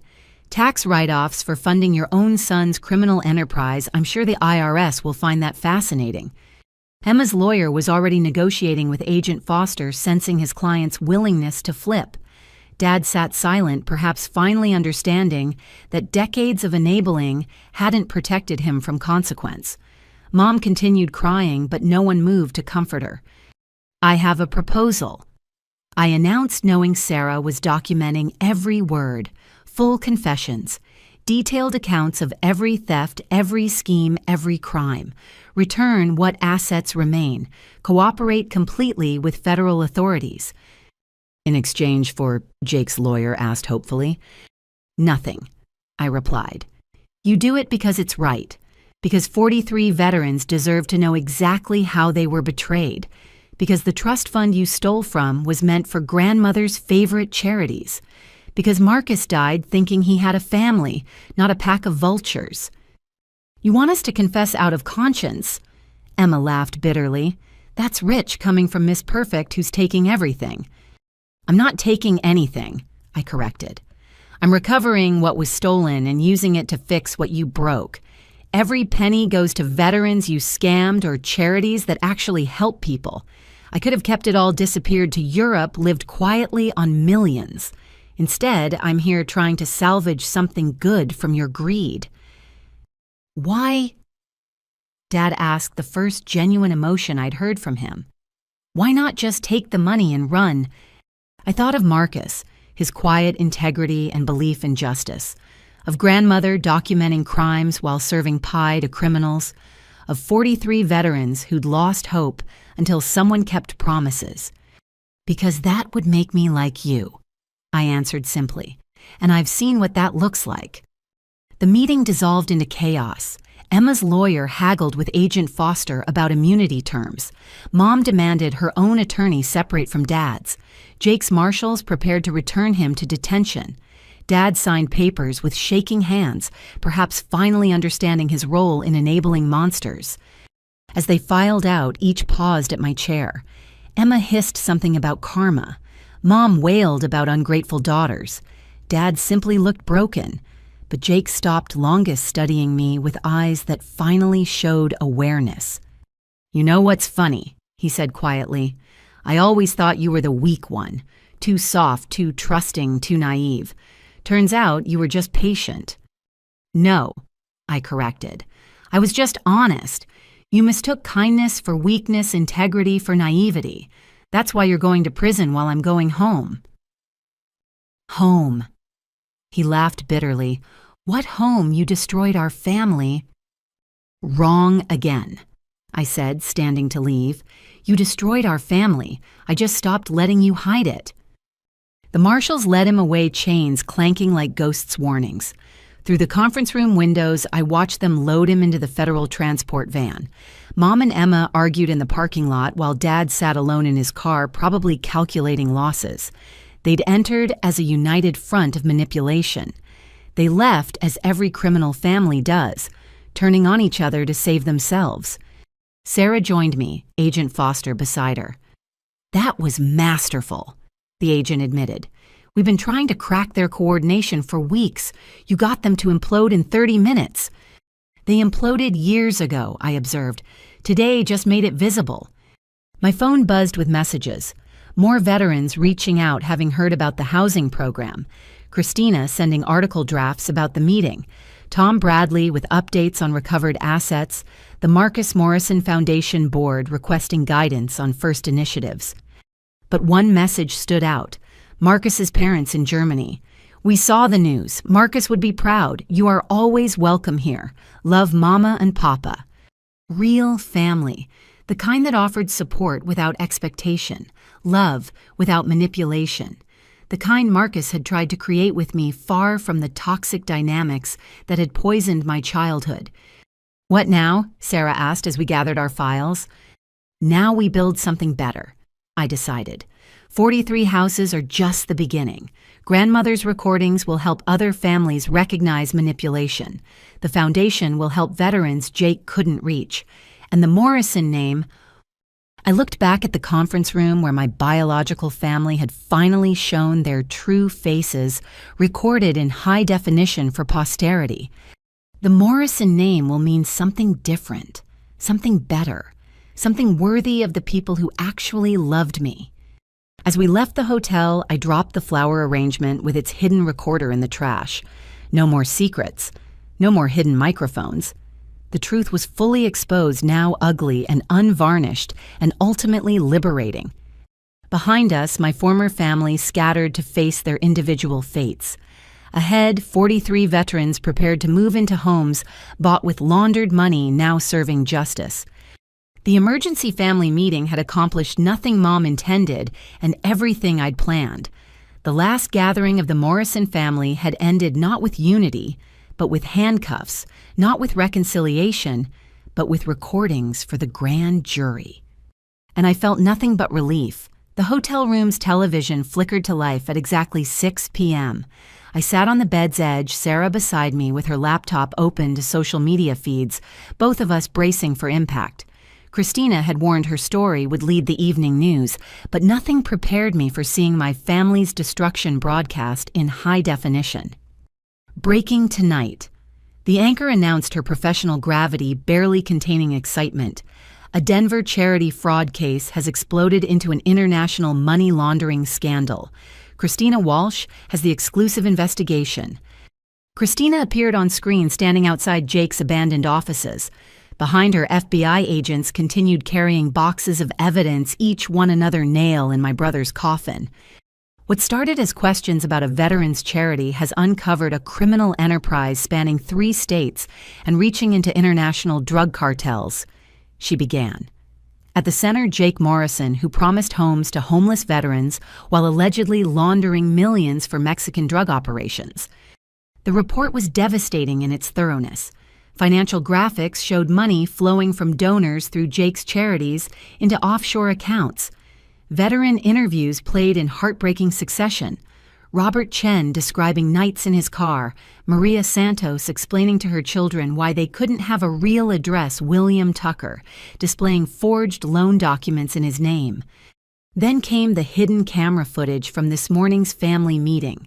Emma screaming about immunity, Mom wailing about reputation, Dad's hollow-eyed defeat, Jake's chained hands gesturing as he admitted cartel connections.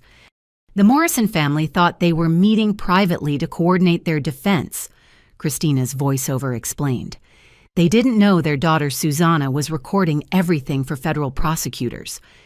My phone exploded with notifications, calls, texts, social media tags, the world watching my family implode in real time. I turned it off, focusing on the television as the story deepened. But in an extraordinary turn, Christina continued, Susanna Morrison is using her late husband's inheritance to purchase homes for every veteran her brother defrauded. We spoke with recipients today. The screen shifted to Maria Santos, standing in front of a modest ranch house, keys clutched like prayers answered. My children have their own bedrooms, she said through tears.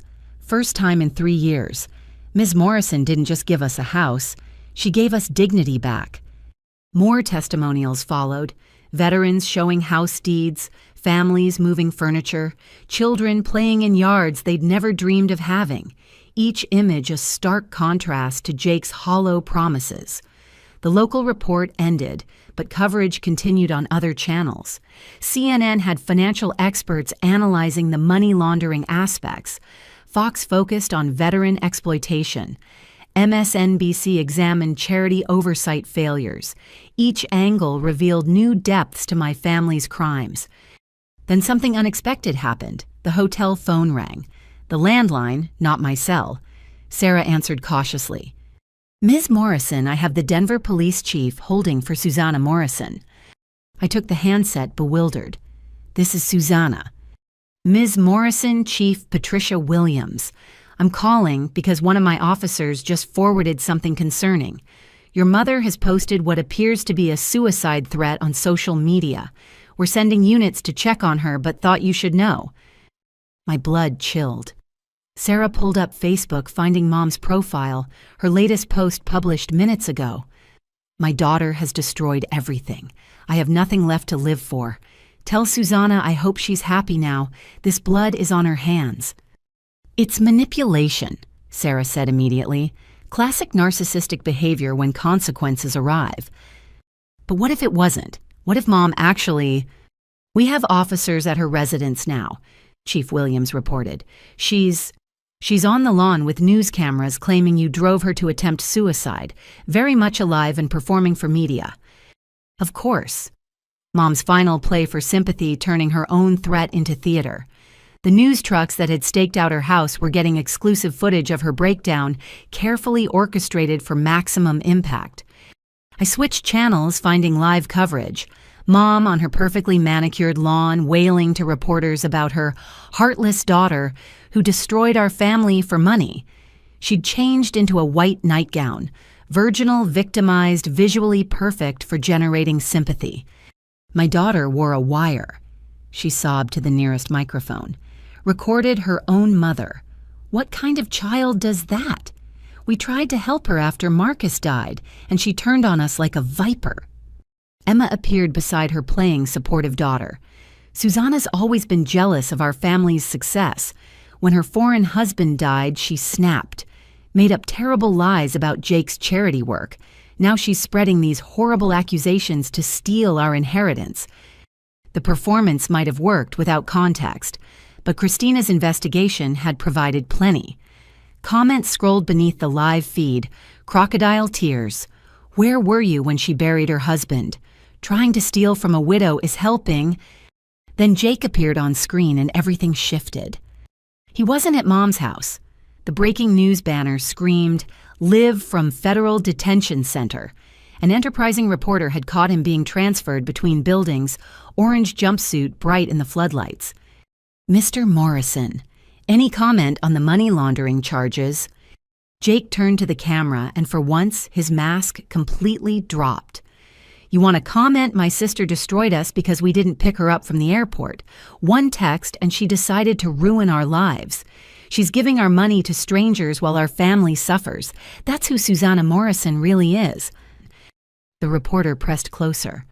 What about the 43 veterans who say you stole from them? Lies, Jake snarled. Every penny went to administrative costs. Running a charity isn't free. Those vets got what they deserved. Nothing because they contributed nothing. Sarah gasped.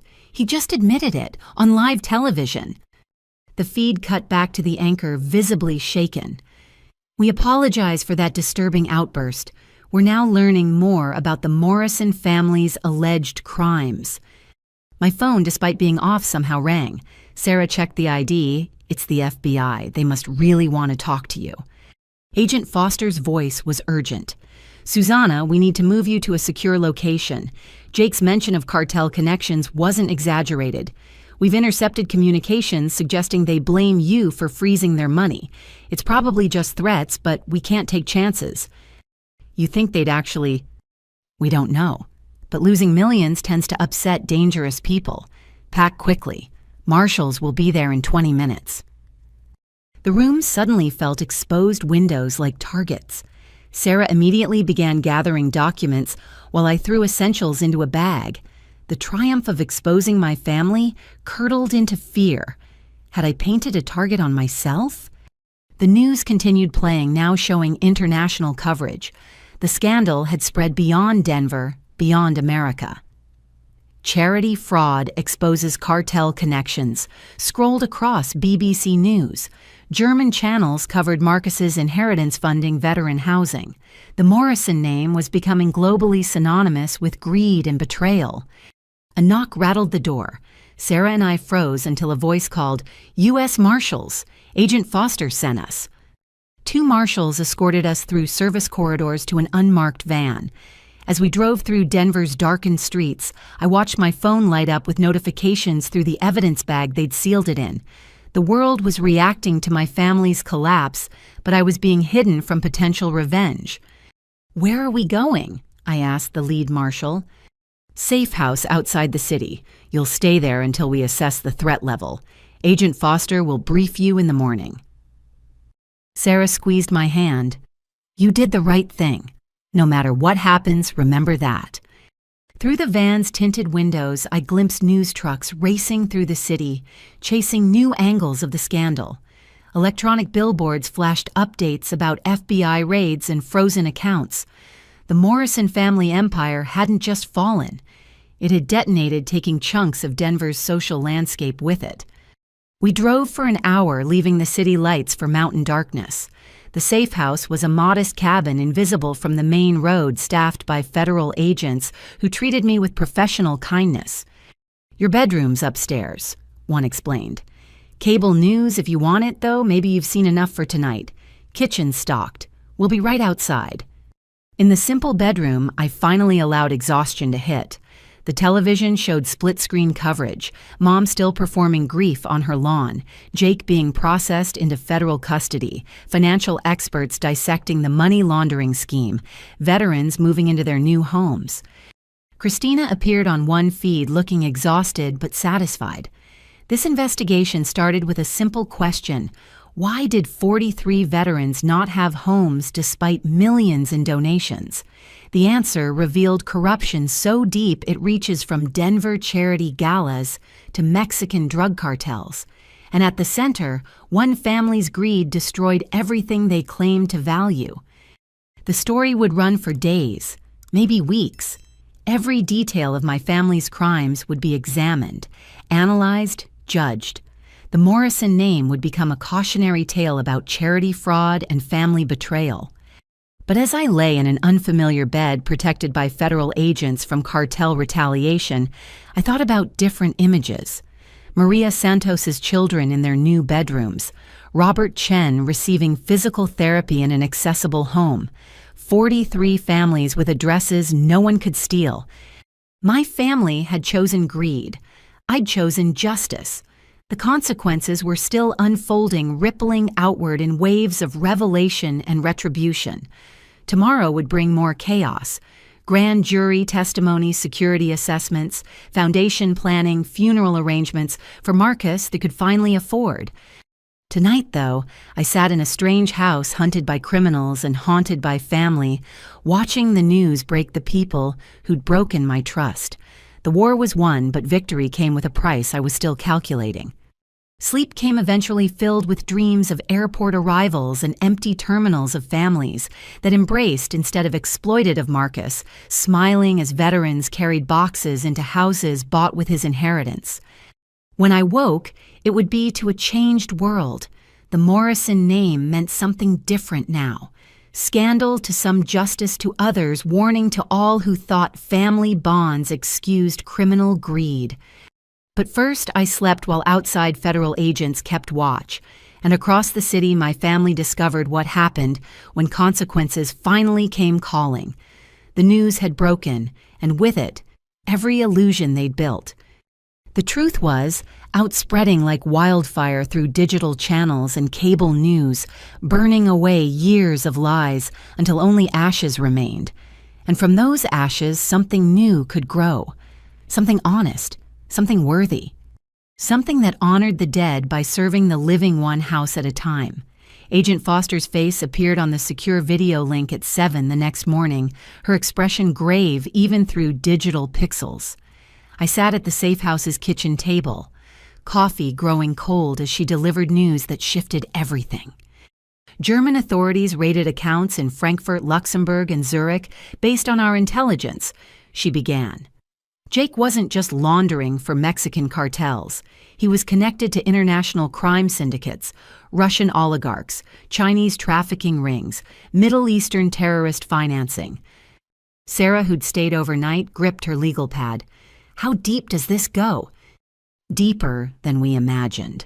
Your brother started small, skimming charity funds' basic fraud. But his greed attracted attention from professionals. They saw his veterans' charity as perfect cover for moving dirty money. Sympathetic cause, minimal oversight, emotional donors who didn't ask questions.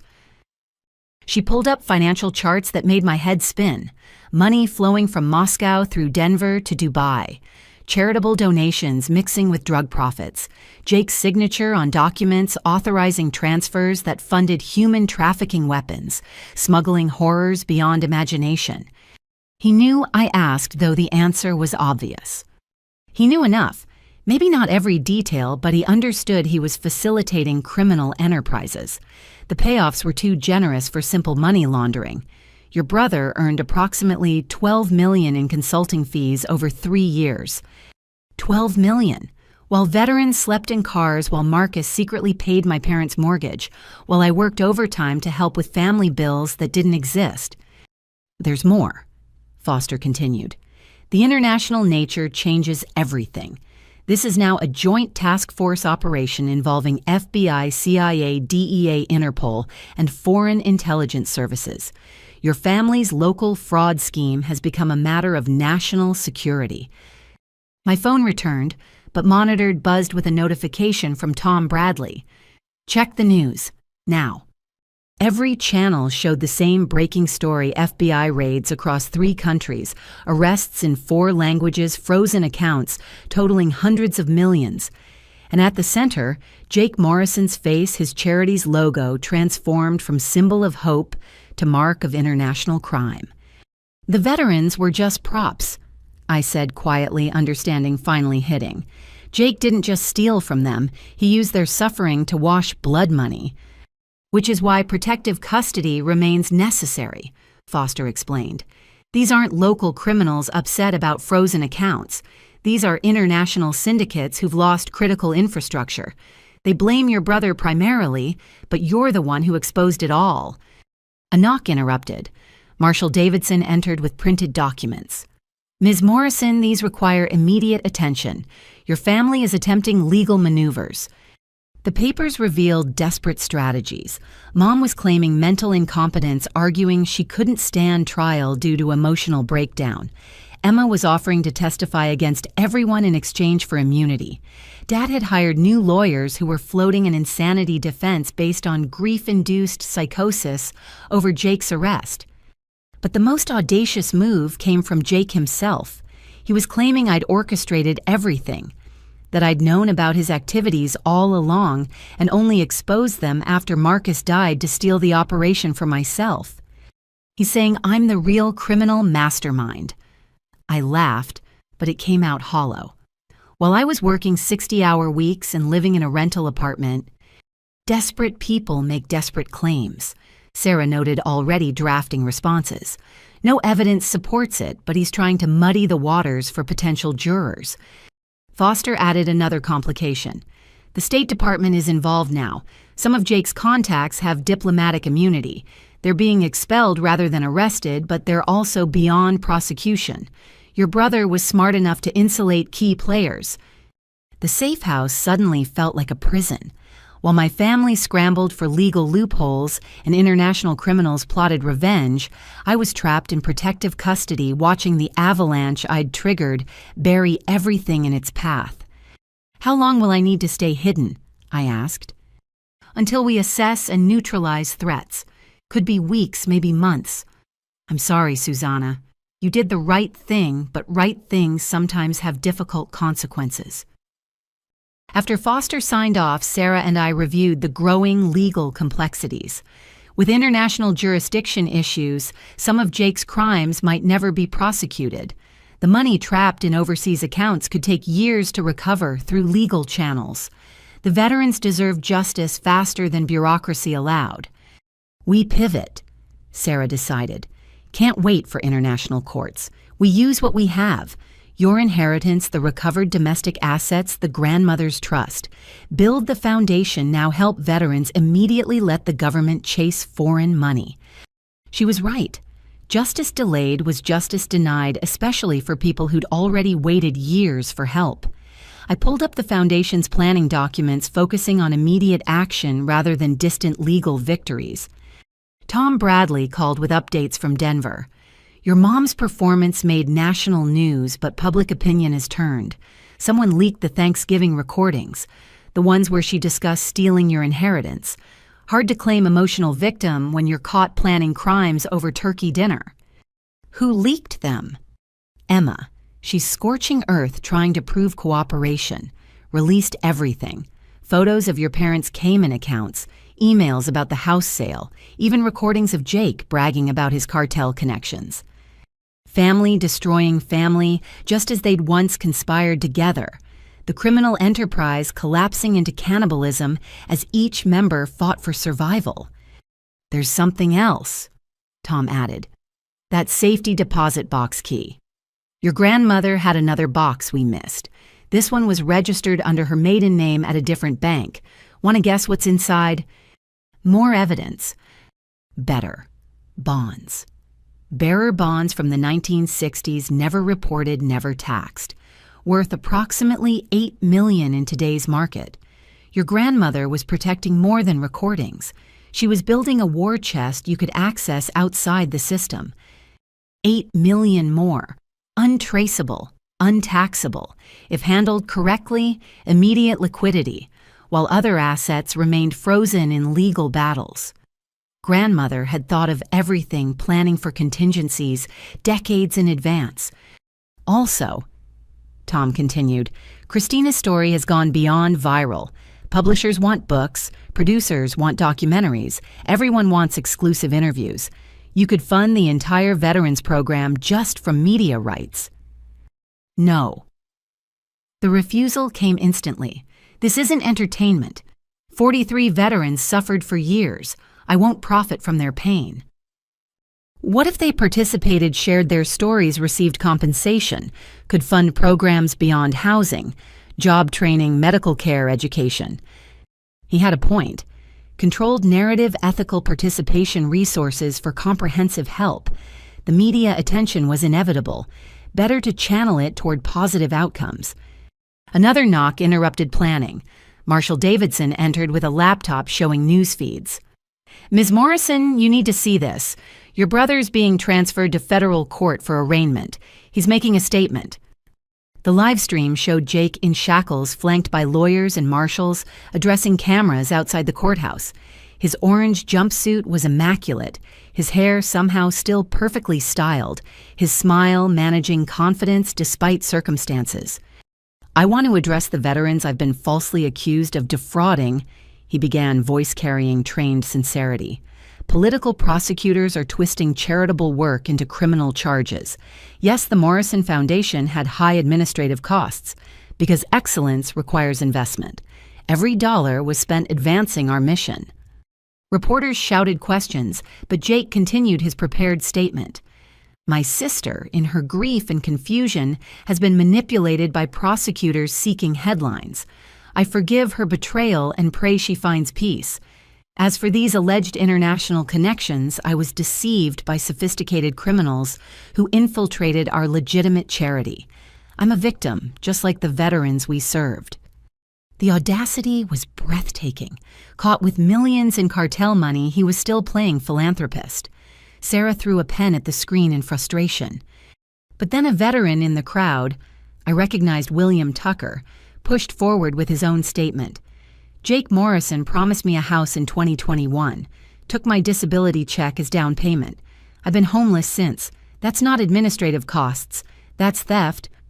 Other veterans joined him, a growing chorus of truth against Jake's lies. The cameras turned, capturing real victims, confronting their victimizer. Jake's lawyers hustled him inside, but damage was done. His performance collapsed against authentic testimony. Sir, Marshal Davidson addressed me formally. There's a secure call from Germany, Marcus Morrison's parents. I took the phone with trembling hands. Mama, Papa. Liebchen. Mama Morrison's voice wrapped around me like a blanket. We see the news. This family of yours, they are monsters. But you make Marcus proud. He always said you had hidden strength. I miss him so much. I admitted, tears finally coming. He would have known how to handle this better. No, Papa Morrison interjected firmly. He would have done exactly what you're doing. Help the veterans expose the criminals, honor truth over family lies. This is what he loved about you, the courage to do right when it costs everything. We talked for 20 minutes about Marcus, about justice, about their offer to shelter me in Germany if threats grew worse. Real family offering protection without price, love without manipulation, everything my blood relatives had never been. After hanging up, I found Sarah drafting more documents. The legal avalanche was gaining momentum. International warrants, frozen assets, diplomatic protests, criminal networks unraveling. My simple desire for airport pickup had triggered global investigations. Your family's arraignment is tomorrow, she informed me. You'll testify via video link for security. Are you ready? Ready to face them formally, to speak truth in court, to make their crimes part of permanent record.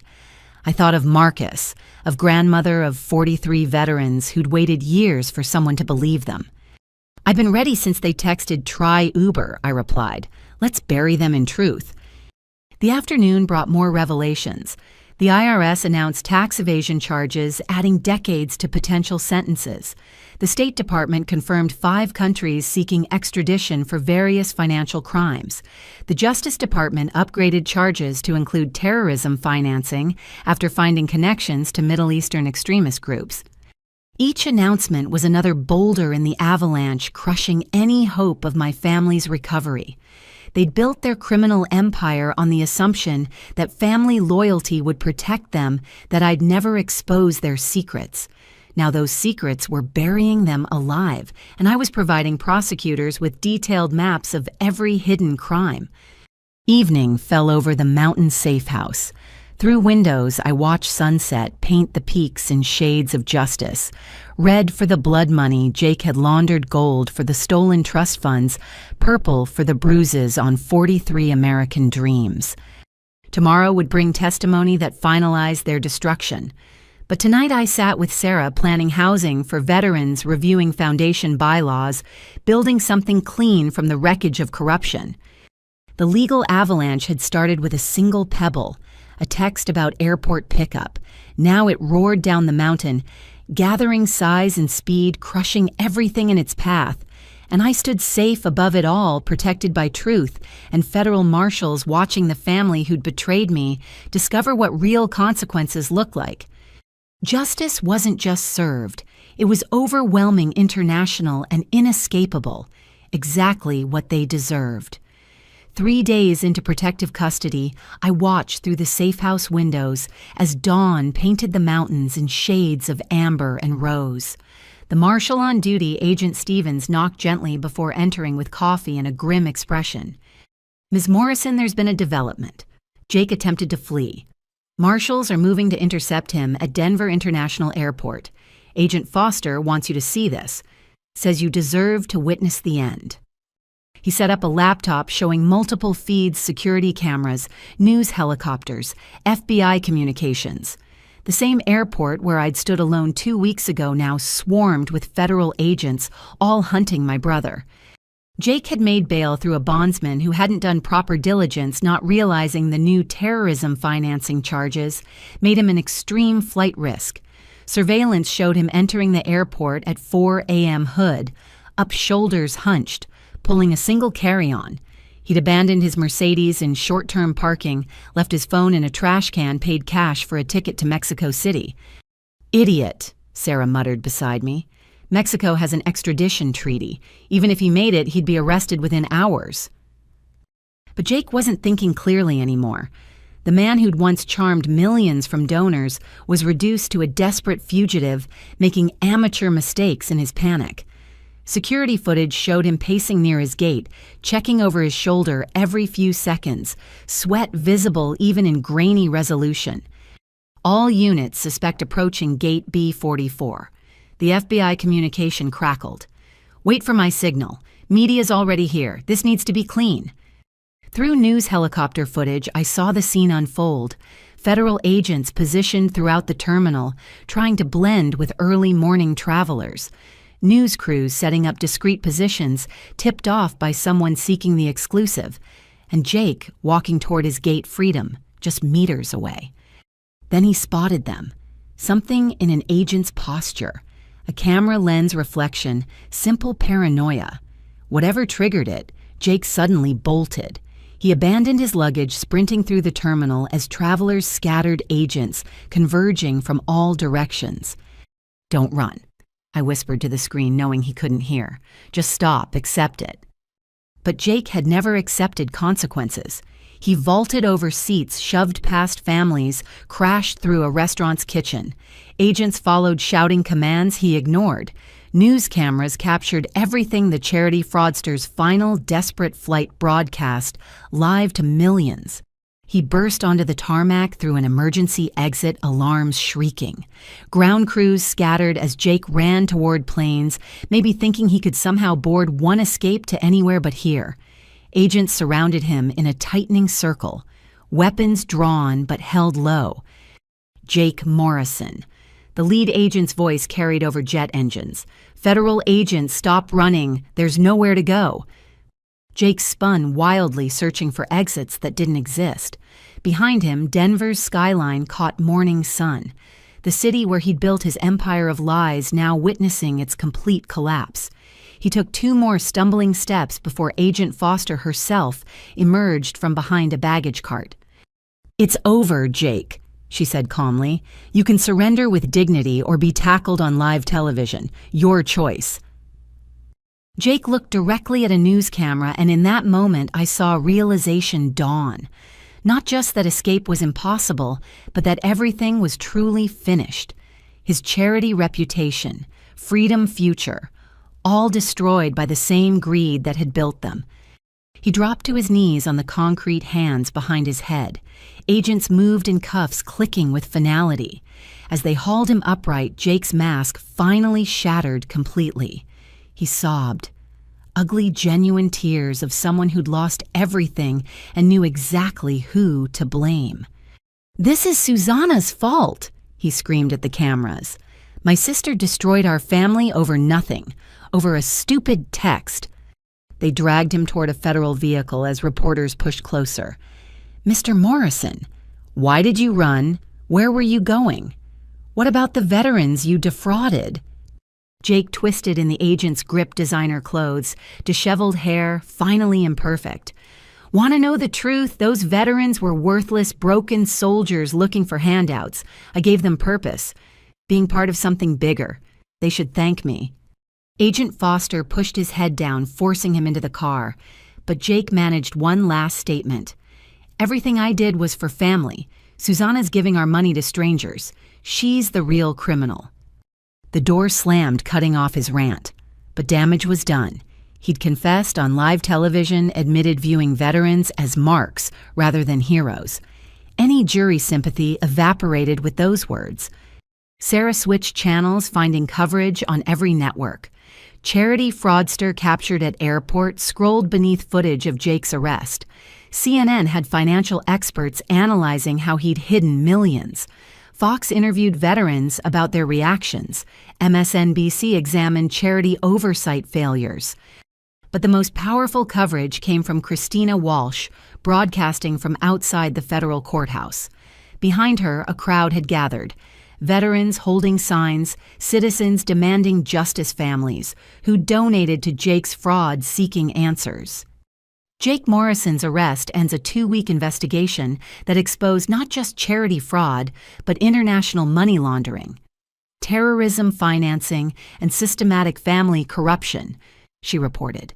His capture at the airport, attempting to flee to Mexico with a suitcase full of cash, represents the final collapse of a criminal empire built on exploiting America's heroes. Christina then did something unexpected. She turned to the crowd, finding Robert Chen in his wheelchair among the veterans. "Mr. Chen, you were Jake Morrison's first victim. What's your response to his arrest?" Robert rolled forward, speaking clearly into the microphone. 3 years ago, that man looked me in the eyes and promised me dignity. Instead, he stole my hope, my money, my trust. Today, his sister gave me keys to a real home. That's justice. Not just his arrest, but her actions to fix what he broke. Other veterans joined Robert, sharing their stories for the cameras. Maria Santos held her daughter, describing nights in their car, while Jake bought luxury suits. William Tucker showed foreclosure notices that arrived while Jake vacationed in Aspen. Each testimony added weight to the charges human faces to financial crimes. Then something extraordinary happened. Someone in the crowd started singing. Quietly at first, then louder as others joined. The national anthem sung by veterans, Jake had betrayed their voices carrying across the plaza. News cameras captured it, all American heroes, honoring their country while their deceiver sat in federal custody. "Look at that," Agent Stevens said softly. "Your brother stole from them, and they respond with patriotism. That's the difference between people like them and people like him." My phone buzzed with a forwarded message from Agent Foster. "Jake's trying to make a deal, offering information about international contacts in exchange for reduced charges. He doesn't understand. With terrorism financing involved, deals are off the table. He's looking at life without parole. Life in prison." My brother would die behind bars, his designer suits replaced by federal uniforms, his charm useless against concrete walls. Part of me felt satisfaction. Most of me just felt empty. This was justice, but it was also tragedy. Lives destroyed by choices that started small and metastasized into cancer. Sarah pulled up social media showing the public reaction. Jake the Snake was trending along with Justice for Veterans and Morrison scandal. His tearful arrest photo had already become a meme, symbolizing privileged criminals facing consequences. Comments ranged from celebration to calls for harsher punishment. But among the vindication were messages that hit harder. Parents sharing how they donated their children's college funds to Jake's charity. Small businesses that gave when they could barely survive. Elderly couples on fixed incomes who believed they were helping heroes.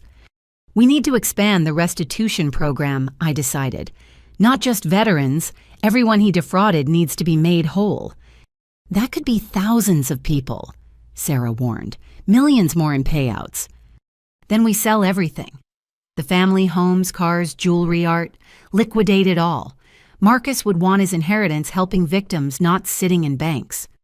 She nodded, making notes. "I'll draft the expansion proposal. With seized assets in your funds, we can probably cover everyone who can document donations." The morning progressed with more arrests. Emma, attempting to board a flight to Costa Rica, caught using a fake ID she'd apparently had for years. Mom found hiding in a spa resort, claiming she was there for mental health treatment, while charging the stay to a hidden credit card.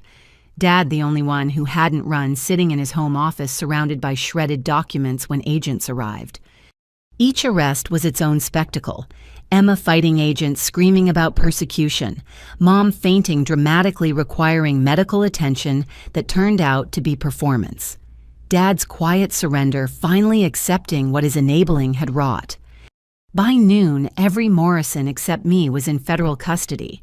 The family that had planned to steal my inheritance over dinner was now eating bologna sandwiches in separate cells, their designer clothes exchanged for identical jumpsuits. Tom Bradley called with asset updates. Jake's condo sold this morning. Cash buyer $3.2 million. His cars are at auction. The art collection he thought we didn't know about worth another $2 million.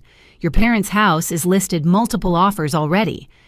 Everything goes to victims, I repeated. Every penny. What about you? When this is over, you'll need resources to rebuild your own life. I thought of Marcus, of the life we'd planned, simple and honest. I have what I need. The rest goes to fix what they broke. The afternoon brought Jake's official charging. The prosecutor, a stern woman named Linda Rodriguez, didn't mince words at her press conference.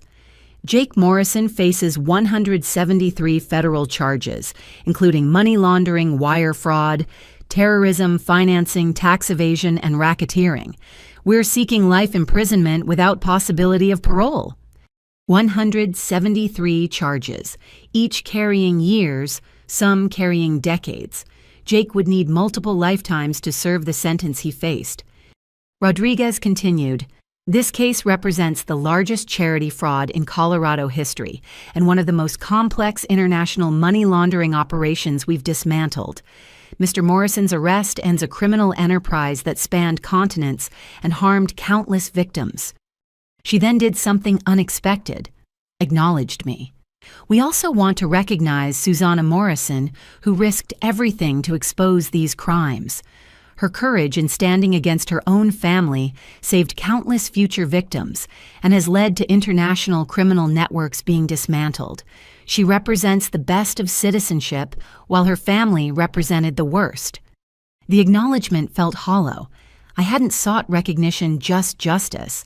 But if it helped other victims come forward, other families find courage to expose corruption, then perhaps it served a purpose. Evening fell with Jake's perp walk playing on repeat across channels. The golden boy, who'd charmed millions, reduced to a stumbling fugitive, caught at the same airport where he'd abandoned his sister. The imagery was too perfect karma, too poetic for media to resist. But beyond the spectacle, real change was happening. Veterans were moving into homes. Donors were being identified for restitution. International criminals were being arrested. The avalanche I'd triggered was reshaping landscapes far beyond Denver. "Tomorrow's the arraignment," Sarah reminded me. "You testify via video link. Are you prepared to face them?" I looked at the laptop showing Jake's arrest, his tear-streaked face, as he blamed me for consequences he'd earned. My family had chosen crime. I'd chosen truth. Tomorrow, that choice would be carved into legal stone. "I'm ready," I assured her. "Let's finish this." The arrest spectacle was over. Tomorrow, the real reckoning began. The storage unit hadn't been opened in years. Dust motes danced in afternoon light as I turned the key, Sarah beside me with inventory lists. This was Marcus's personal unit, one he'd kept private even from me. The marshals had cleared it for safety, but I insisted on opening it myself. Inside, neat as Marcus always was, sat boxes labeled in his precise handwriting. Important documents, family records. For Susanna, open only if needed. My hands trembled as I opened the last box. Inside, files dating back 5 years each, meticulously organized. Bank statements showing his payments to my parents' mortgage, recordings of family dinners where they'd mocked him, screenshots of Jake's social media bragging about wealth while Marcus quietly paid for the roof over our parents' heads. But it was the letter that broke me. Dated a month before his death, sealed in an envelope marked, "For my love." Mein Schatz? If you're reading this, then something has happened to me and you've discovered what I've been documenting. Please don't be angry that I kept this from you. Your beautiful heart always saw the best in your family, and I couldn't bear to be the one who shattered that illusion. But I knew this day would come. Your brother Jake is involved in dangerous affairs. I recognize the signs from my military intelligence days. Your parents and Emma enable him through greed and willful blindness. They see your kindness as weakness to exploit. I've documented everything not for revenge but for your protection. When they inevitably betray you, and my darling, they will, you'll need evidence to defend yourself. The shipping company inheritance from grandfather is real, but more complex than Herr Zimmermann will initially reveal. There are bearer bonds in Swiss accounts art collections in Vienna, properties across Europe. All told, nearly $40 million awaits you. I never mentioned it because money corrupts, and I loved our simple life. Use it wisely. Help those who cannot help themselves. Build something beautiful from the ashes of betrayal. And remember, you are stronger than you know, braver than you believe, and more loved than you can imagine. Until we meet again, Marcus. 40 million. Double what I'd thought. Marcus had protected me even beyond death, ensuring I'd have resources to fight battles he saw coming.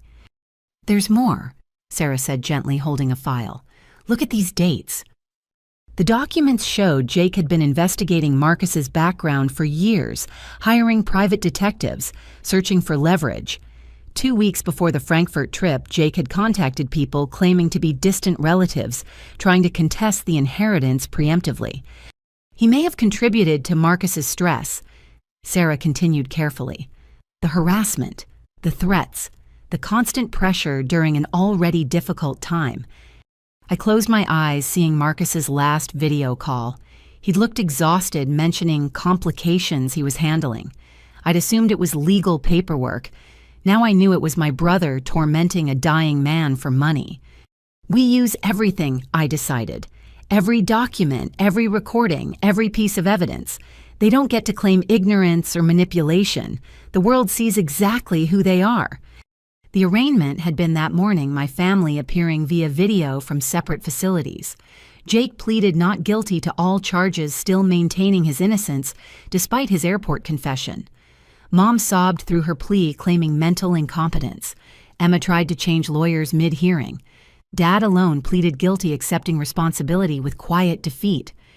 Now surrounded by Marcus's evidence, I understood the full scope of their betrayal. This wasn't impulse or opportunity. It was years of planning, decades of greed, a lifetime of seeing me as a resource to exploit. Tom Bradley arrived with more discoveries. The Swiss accounts Marcus mentioned, they're real. Bearer bonds from the 1960s art stolen by Nazis and recovered by his grandfather properties in 7 countries. Your husband was essentially royalty, and he chose to live in a Denver suburb working a normal job. He chose love over money, I said simply, something my family never understood. Speaking of money, Tom continued, the restitution program is fully operational. We've verified 600 donors to Jake's charities, plus the 43 veterans. First payments go out tomorrow. Sarah pulled up the spreadsheet. Average donation was $2,000. With double restitution, that's $4,000 per person. The veterans get more. Full value of promised housing plus damages. Total payout approximately $18 million. Half of Marcus's inheritance going directly to Jake's victims. It felt right, like balance restoring itself. Christina Walsh called then, her voice excited. Susanna, I'm at the Denver Post. We just got a call from the Pulitzer Committee. The investigation is being considered for public service journalism. But more importantly, Congress is holding hearings on charity oversight because of our expose. Real change is happening. Real change. Laws that might prevent future Jake Morrisons from exploiting compassion. It wouldn't resurrect the trust my family destroyed, but it might protect others from similar betrayal. That evening, I sat in the safe house reviewing victim impact statements for the sentencing phase, each one carved deeper. A grandmother who donated her husband's life insurance believing she was honoring his military service. A teenager who'd emptied his college savings to help heroes. A small business that went under after giving beyond their means. But between tragedy were glimpses of hope. Veterans writing about their new homes, donors grateful for restitution families, finding closure through justice. The Morrison name, synonymous with scandal, was slowly being rehabilitated through action. "Ma'am," Marshal Stevens knocked. "There's someone here to see you. Says he's from Germany." My heart leapt, thinking Marcus's parents had flown in.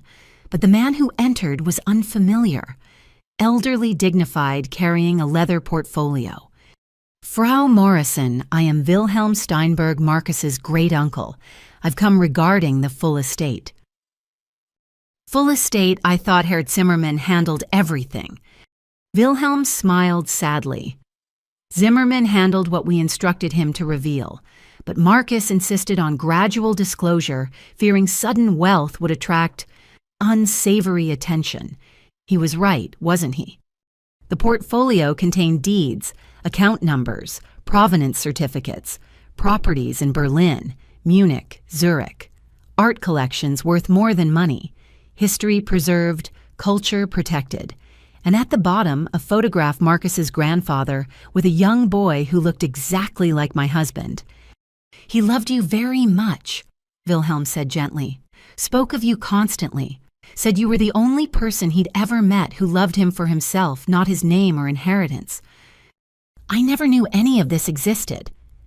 "Because he never told you. That's how he knew it was real love." Wilhelm stood to leave, then paused.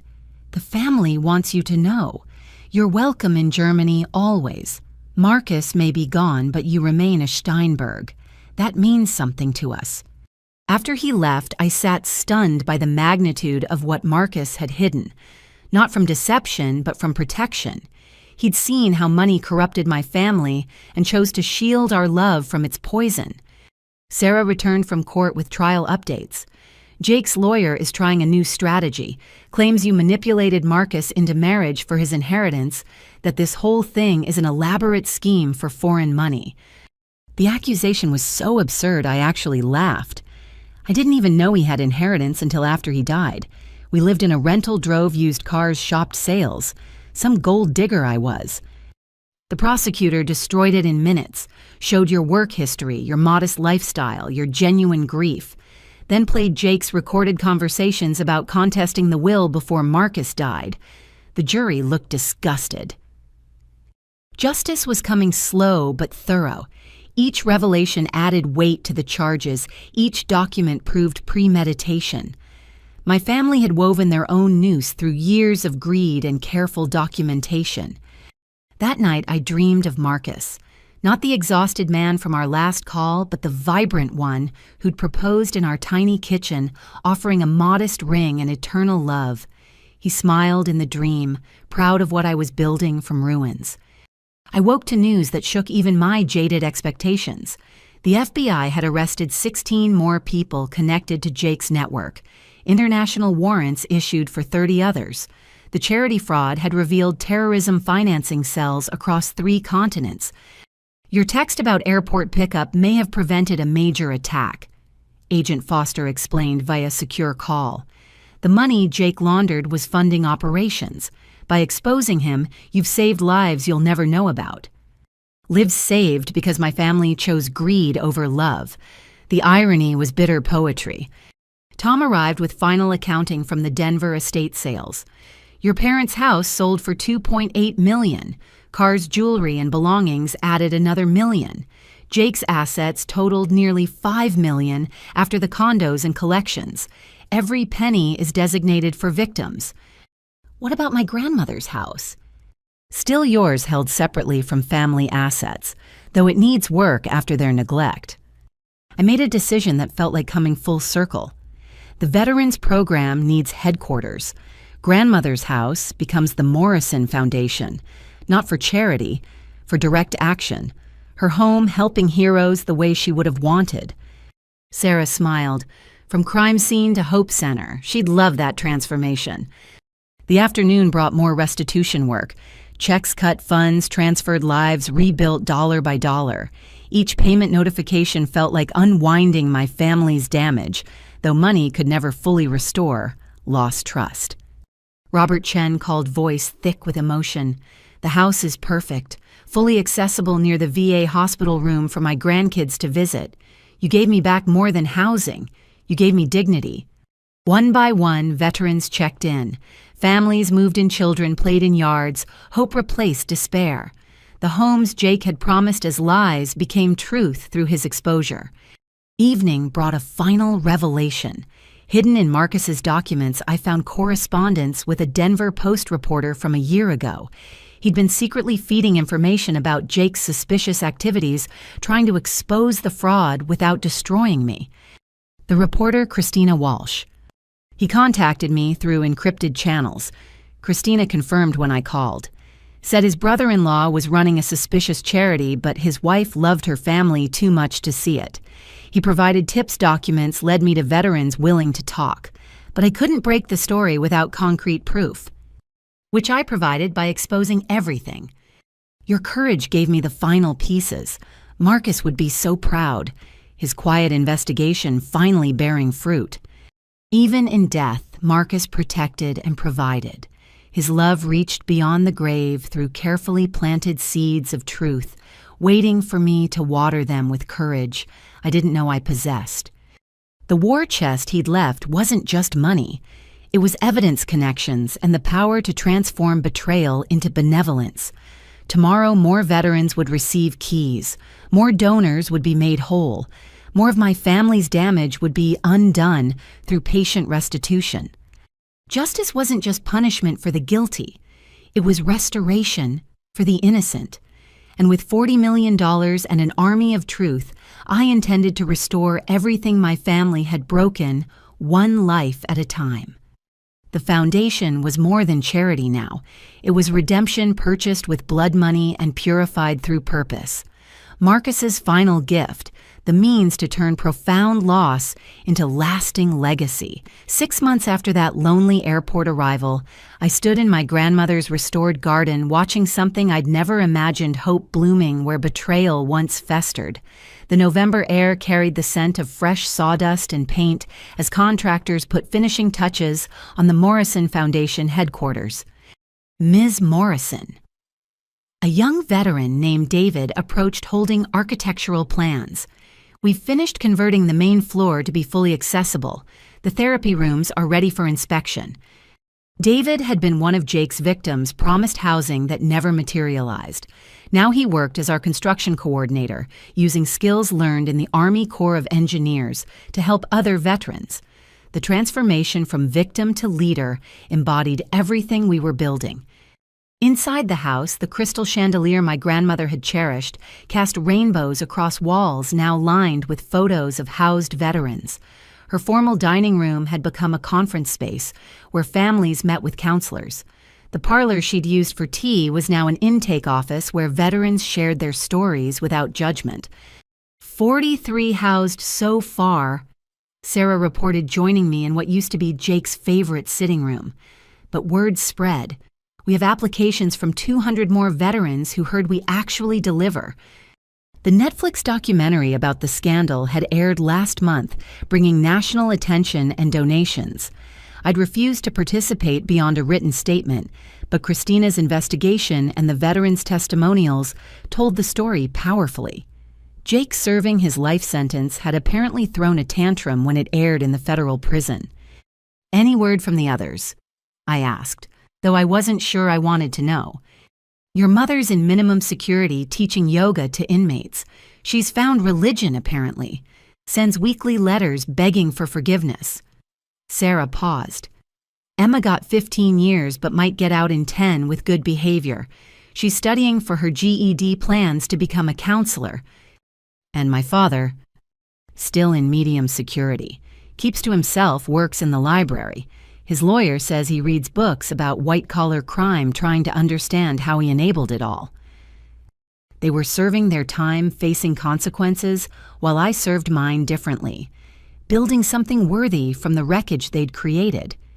Robert Chen wheeled through the front door, grinning broadly. Susanna. The van's here with furniture for the latest house. Where do you want us to start? He'd become our outreach coordinator, using his story to help other veterans trust again. The man who'd lived in his car for 3 years now ensured no veteran spent another night without shelter. Start with the children's rooms. I decided, make them perfect. Those kids have waited long enough for real bedrooms. As volunteers unloaded donated furniture, I walked through the house remembering. Here, Jake had stolen silver while grandmother served pie. There, Mom had planned to sell my inheritance while pretending to comfort me. In the study, Emma had rifled through financial documents calculating her take. Now those same rooms hosted hope. Veterans learning computer skills where crimes were plotted. Children doing homework where greed once schemed. Love replacing avarice in every corner. Tom Bradley arrived with monthly reports. The international assets are finally unfrozen. The Swiss bonds alone are worth $12 million. The Austrian properties could be sold or maintained as European recovery centers for veterans. Your choice. Marcus would have wanted them used for good. I decided. Let's explore international programs. American veterans aren't the only ones who need help. Speaking of Marcus, Tom pulled out an envelope. This arrived at my office, from Germany. Inside an invitation printed on expensive paper. Marcus's parents were unveiling a memorial at the University of Munich, the Marcus Morrison Center for Social Justice, funded by the German side of his inheritance. They wanted me to speak at the dedication. Will you go? Sarah asked gently. I traced Marcus's name on the invitation. He spent his last days being harassed by my family while trying to secure our future. Yes, I'll go. He deserves to be honored by someone who actually loved him. Christina burst through the front door, practically vibrating with excitement. Susanna Congress passed the Morrison Act federal oversight for all veterans charities, mandatory transparency, criminal penalties for fraud. Your family's crime literally changed federal law. The Morrison Act, my family name attached to anti-fraud legislation. Jake must be apoplectic in his cell watching his legacy become a cautionary tale carved into legal stone. There's more, Christina continued. The Pulitzer Committee called. We won. The investigation into your family's fraud won the Public Service Award. The ceremony's next month. Awards felt hollow compared to housed veterans, but if recognition brought more attention and resources to the cause, I'd smile for cameras and shake important hands. That afternoon, we held our weekly family meeting, not with blood relatives serving sentences, but with the chosen family born from shared purpose. Veterans, volunteers, and staff gathered in grandmother's living room, sharing progress and challenges. Maria Santos had started a small business with a microloan from the foundation. William Tucker was teaching woodworking to other veterans therapy through creation. Angela Foster had become a counselor, her psychology degree finally useful after years of homelessness. We've housed 100 veterans in 6 months, I announced to applause. But that's just the beginning. The Morrison Foundation isn't about charity. It's about justice. Every home we provide rights a wrong. Every life we rebuild proves that good can come from evil. What about the other victims? Asked a volunteer. The people who donated to Jake's fake charity. Restitution continues. We've repaid 70% so far. By year's end, everyone who lost money to my family's fraud will be made whole. I paused, choosing words carefully. We can't restore their trust, but we can restore their funds. The meeting ended with planning for the holiday season. Thanksgiving dinners for veterans' families, Christmas presents for children who'd spent previous holidays in shelters, New Year's Eve spent in real homes instead of cars or streets. As people dispersed, I remained in the living room where so many crimes had been planned. The hidden camera grandmother had installed was gone, but her presence remained. Every positive change felt like honoring her memory, proving that one generation's wisdom could overcome another's greed. She'd be proud, Sarah said, recognizing my thoughts. You've turned her house into exactly what she'd want, a place of service and truth. That evening, I walked through Cherry Creek past the shops where Mom had spent stolen money, past restaurants where Jake had entertained donors, while veterans went hungry. The neighborhood looked the same, but everything had changed. The Morrison name, once spoken with respect, then with scandal, was slowly earning redemption through action. My phone rang, Marcus's mother calling from Munich. "Liebchen," she said warmly, "we received your acceptance. There's something else. Marcus left letters for you, many letters written over years but never sent. We thought, perhaps you're ready to read them now." Letters from Marcus I'd never seen. Another gift from beyond the grave, more love persisting past death. "Yes," I managed through sudden tears. "I'm ready." After we hung up, I stood in the garden grandmother had taught me to tend. 6 months ago, it was overgrown with neglect.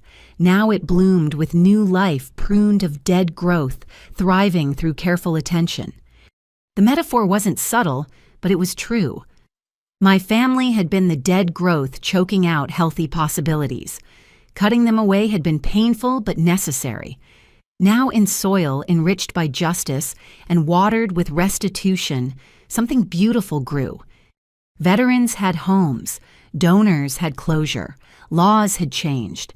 A foundation served where a criminal enterprise once schemed, and somewhere in federal prisons my family faced the consequences of choosing greed over love. Tomorrow would bring more work, more veterans to house more lives to rebuild more of Marcus's vision to fulfill. The Morrison Foundation had momentum now, attracting corporate sponsors and major donors who saw authentic service replacing fraudulent charity. But tonight I sat in my grandmother's kitchen where she'd taught me to bake bread and trust carefully. I pulled out flour and yeast, beginning the patient process of creating something nourishing from simple ingredients. As dough rose, I thought about rebuilding, not just houses or bank accounts, but faith in human goodness. Every veteran housed proved that promises could be kept. Every donation honored showed that trust once broken could be restored through patient action. The bread emerged golden and warm, filling the house with the scent of home. I wrapped a loaf for Robert Chen, another for Maria Santos, more for the volunteers who'd worked late. Grandmother's recipes feeding those who'd hungered for more than food. This was rebuilding daily acts of service, replacing grand gestures of greed. Quiet delivery replacing loud promises. Love for Marcus, for grandmother, for justice itself. Transforming tragedy into triumph, one careful step at a time. The war was won, my family defeated and imprisoned. But the peace that was being built brick by brick, house by house, life by life. And with $40 million and an army of believers, we'd keep building until every veteran Jake had failed was home. Every donor he'd defrauded was repaid. Every lie he'd told was countered with truth. The Morrison name would mean something different by the time we were done. Not fraud, but fidelity. Not theft, but restoration. Not betrayal, but the long, patient work of making broken things whole. Grandmother would be proud. Marcus would be proud. And for the first time in months, I was proud too. 1 year later, I stood in the same spot at Denver International Airport where everything had begun. But this time, I wasn't alone. Robert Chen waited beside me in his wheelchair. Maria Santos held her youngest daughter, and dozens of other veterans filled the arrival area. We were welcoming the latest family to receive housing, a young widow whose husband had died in Afghanistan, left homeless by bureaucracy and false promises.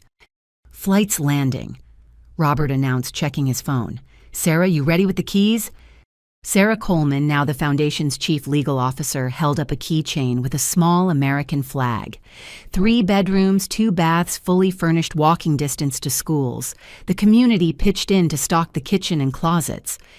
Through the windows, I watched planes arrive and depart, each carrying stories of reunion and abandonment. A year ago, I'd stood here devastated and alone. Now I stood surrounded by chosen family preparing to deliver hope. "There she is," Maria pointed as passengers emerged. Ashley Williams looked exactly like her photo, exhausted, wary, clutching her 2 children like life rafts. Her eyes scanned the crowd with the defensive posture of someone who'd been disappointed too many times. Then she saw our signs, "Welcome home, Williams family," and "Real heroes keep promises." The wariness cracked, replaced by cautious hope. "Mrs. Williams." I stepped forward, extending my hand. "I'm Susanna Morrison. We spoke on the phone. These are some neighbors from your new community." "New community." Her voice barely whispered.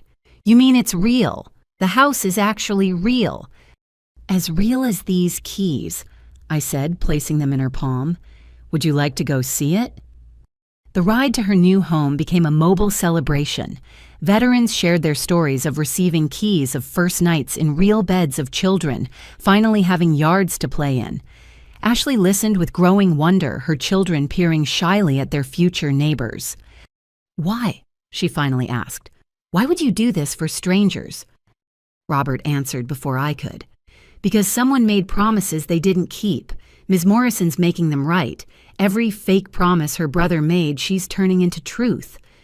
We pulled up to the house, a modest ranch with a freshly painted fence and an American flag flying from the porch. Neighbors had gathered on the lawn, including 3 other veteran families we'd housed on this street.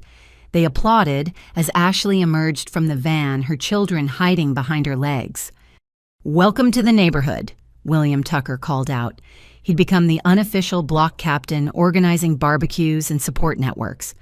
"My grandkids have been asking when they'd have new friends to play with." Ashley's composure finally broke. She sobbed into her hands while her children looked on with concern.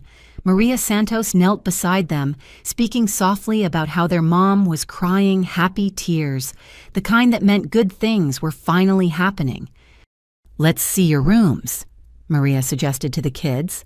"I heard someone made sure you have bunk beds and a reading nook." As the children explored their new home with wonder, Ashley and I sat on the porch steps. The afternoon sun painted Denver's skyline in shades of gold and possibility. "I know what it's like to lose everything," I told her quietly. "My husband died suddenly.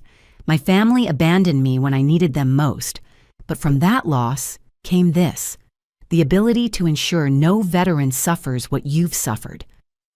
"They told me about your family," Ashley said, "how they stole from veterans, how you exposed them. Weren't you scared?" "Terrified, but fury is stronger than fear when you've seen enough injustice." She looked at the key in her hand, then at her children visible through the window already claiming bedrooms. "I stopped believing in miracles when David died. Stopped believing anyone cared about veterans once they'd served their purpose. This makes me believe again. That's the real crime my family committed," I reflected. "Not just theft. They stole faith in human goodness. Every house we provide, every promise we keep, we're stealing it back." The housewarming party lasted into evening. Neighbors brought casseroles and advice, veterans shared resources and phone numbers. Children ran between yards, already forming friendships. This was what Jake had prevented. Community born from common purpose support systems, strengthening through proximity. As darkness fell, I found myself in the kitchen with Christina Walsh, who'd come to document the 150th housing. Her Pulitzer sat on the Morrison Foundation's mantle, Shared Victory Over Shared Enemies. "You know the documentary won an Emmy also," she mentioned. "They want to do a follow-up focusing on the rebuilding, show how justice can create positive change. As long as it centers the veterans, not me. This isn't my story, it's theirs." "Speaking of your story," Christina pulled out her phone. "Jake gave an interview from prison, claims you orchestrated everything to steal the family fortune, says he's writing a book about being framed by his vengeful sister." I laughed, surprising myself with genuine mirth. "Let him write. Every publisher will fact-check against court records. 43 veterans' testimonies trump one convict's delusions." Sarah joined us with financial reports. The German properties sold for $18 million. The art collection brought another 15. Combined with ongoing donations, we have enough to house 300 more veterans and expand internationally. 300 more Ashleys, Roberts, Mariahs. 300 more families moving from despair to hope, lies to truth, streets to homes. The math of justice multiplying beyond Jake's wildest schemes. "There's something else," Sarah added carefully. "Your mother's being released next month. Good behavior, completed counseling. She's requested contact. The kitchen fell silent. Through the window, I watched Ashley tucking her children into beds they owned for the first time. My mother had tried to steal my home while I buried my husband. Did redemption stretch that far? She can write, "I decided." I'll read. Whether I respond depends on what accountability looks like after 5 years of good behavior in minimum security. And Emma, same terms. They made choices. Now they can live with consequences and whatever rehabilitation comes from that. But they don't get to waltz back into my life just because they've served time. Tom Bradley arrived with international news. The Marcus Morrison Centers are operational in Berlin, London, and Paris, serving veterans from multiple conflicts using the same model. Direct action, no bureaucracy, promises kept. Your husband's name now means hope on 3 continents. Marcus would have blushed at such recognition, preferring quiet service to public acclaim. But his legacy deserved to be known, his model replicated. His vision expanded beyond what either of us had imagined in our small Denver life. Ms. Morrison. Ashley appeared in the doorway holding a notebook. My kids want to write thank you cards. Who should they address them to? I thought of all the people who'd made this possible. Marcus, whose inheritance funded it. Grandmother, whose recordings exposed it. The prosecutors who'd secured justice. The veterans who'd trusted again despite betrayal. Address them to everyone who believes promises should be kept, I suggested. That's who built your home. As the party wound down, I walked through the neighborhood we'd transformed. 6 houses on this block alone sheltering families. Jake had failed. Porch lights glowing with security that couldn't be stolen. Children sleeping without fear of eviction. Veterans finally receiving what they'd earned through service. My phone buzzed with a notification from the prison email system. Jake had sent another message, probably more vitriol about vengeance and stolen fortunes. I deleted it unread. His words had lost power the moment handcuffs clicked around his wrists. Back at the Foundation headquarters, grandmother's house transformed into mission control for justice, I found my office lamp still burning. On my desk sat the photo from my wedding, Marcus and me dancing, while my family smiled in the background. I'd kept it not from nostalgia, but as reminder even poisonous roots could produce good fruit if properly pruned. The phone rang. Marcus's mother calling from Munich as she did every week. "Liebchen," she greeted warmly. "The news showed your latest family receiving their home. 150, yes. Marcus's friend from the service calculated that's 12,000 people given shelter, if you average families of 4. 12,000 people who won't sleep in cars tonight, I confirmed, though there's thousands more to go. You sound tired." "Satisfied tired," I clarified, "the kind that comes from work worth doing." We talked about the German centers, about her health, about the weather in Munich. Normal conversation with real family, the kind that called without agenda, loved without price, supported without manipulation. After hanging up, I pulled out the latest letter from Marcus I'd been saving. His parents had given me a box of them, years of thoughts he'd written, but never sent worried about burdening me with his concerns. This one was dated a week before his death. "My darling Susanna, your brother visited my hotel again today. He seems to think I'll simply hand over grandfather's fortune if he applies enough pressure. What he doesn't understand is that the money means nothing compared to your happiness. But I worry about you, mein Schatz. Your beautiful faith in family blinds you to their nature. They circle like vultures, waiting for moments of weakness. Promise me, if something happens to me, don't let grief make you vulnerable to their manipulation. You are stronger than you know. Your kindness isn't weakness. It's power they can't understand. Use it wisely. The world needs more people who build rather than destroy, who heal rather than harm." He'd known. Somehow, he'd known his death would trigger their worst impulses. But he'd also known I'd survive it, even thrive beyond it. His faith in my strength had proved more accurate than my family's assumption of weakness. "We did it, my love," I whispered to his photo. We built something beautiful from the ashes. The security guard knocked, a veteran we'd hired now protecting the foundation that had housed him. "Ma'am, time to lock up. Want me to wait while you finish?" "I'm done," I decided, gathering my things, just making peace with ghosts. Outside, Denver glittered under winter stars. Somewhere in federal prisons, my family served sentences measured in decades. Somewhere, in warm homes, veterans' children slept safely. Somewhere in heaven, I hoped Marcus and grandmother watched their legacy bloom. The Morrison Foundation would continue growing. More houses, more centers, more promises kept. We'd already changed federal law, international banking regulations, and thousands of lives. The ripples from one airport abandonment had become waves reshaping how America treated its veterans. But tonight I drove home to my small apartment. I'd never moved into anything grand, preferring simplicity to show donors their money went to veterans, not administrative luxury.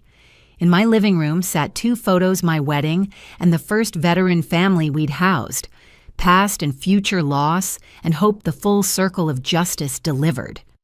My phone showed one last message from Ashley Williams.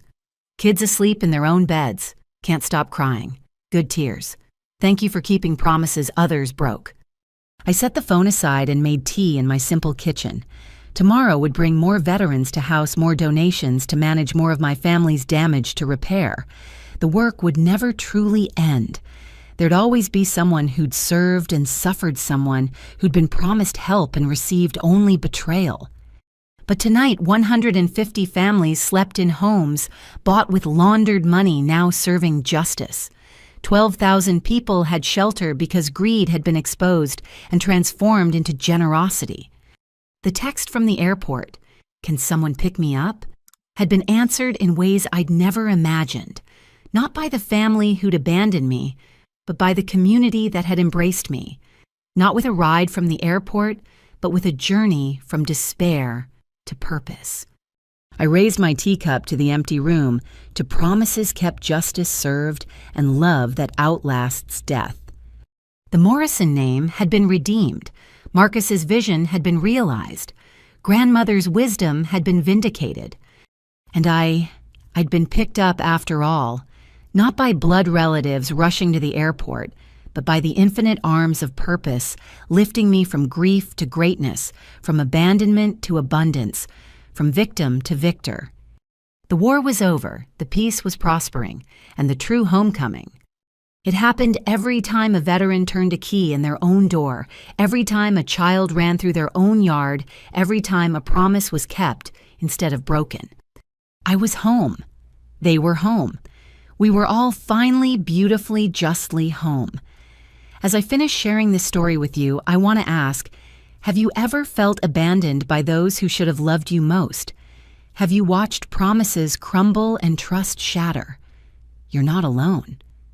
Sometimes the families we're born into fail us, but the families we build through purpose and shared values can heal wounds we thought would never close.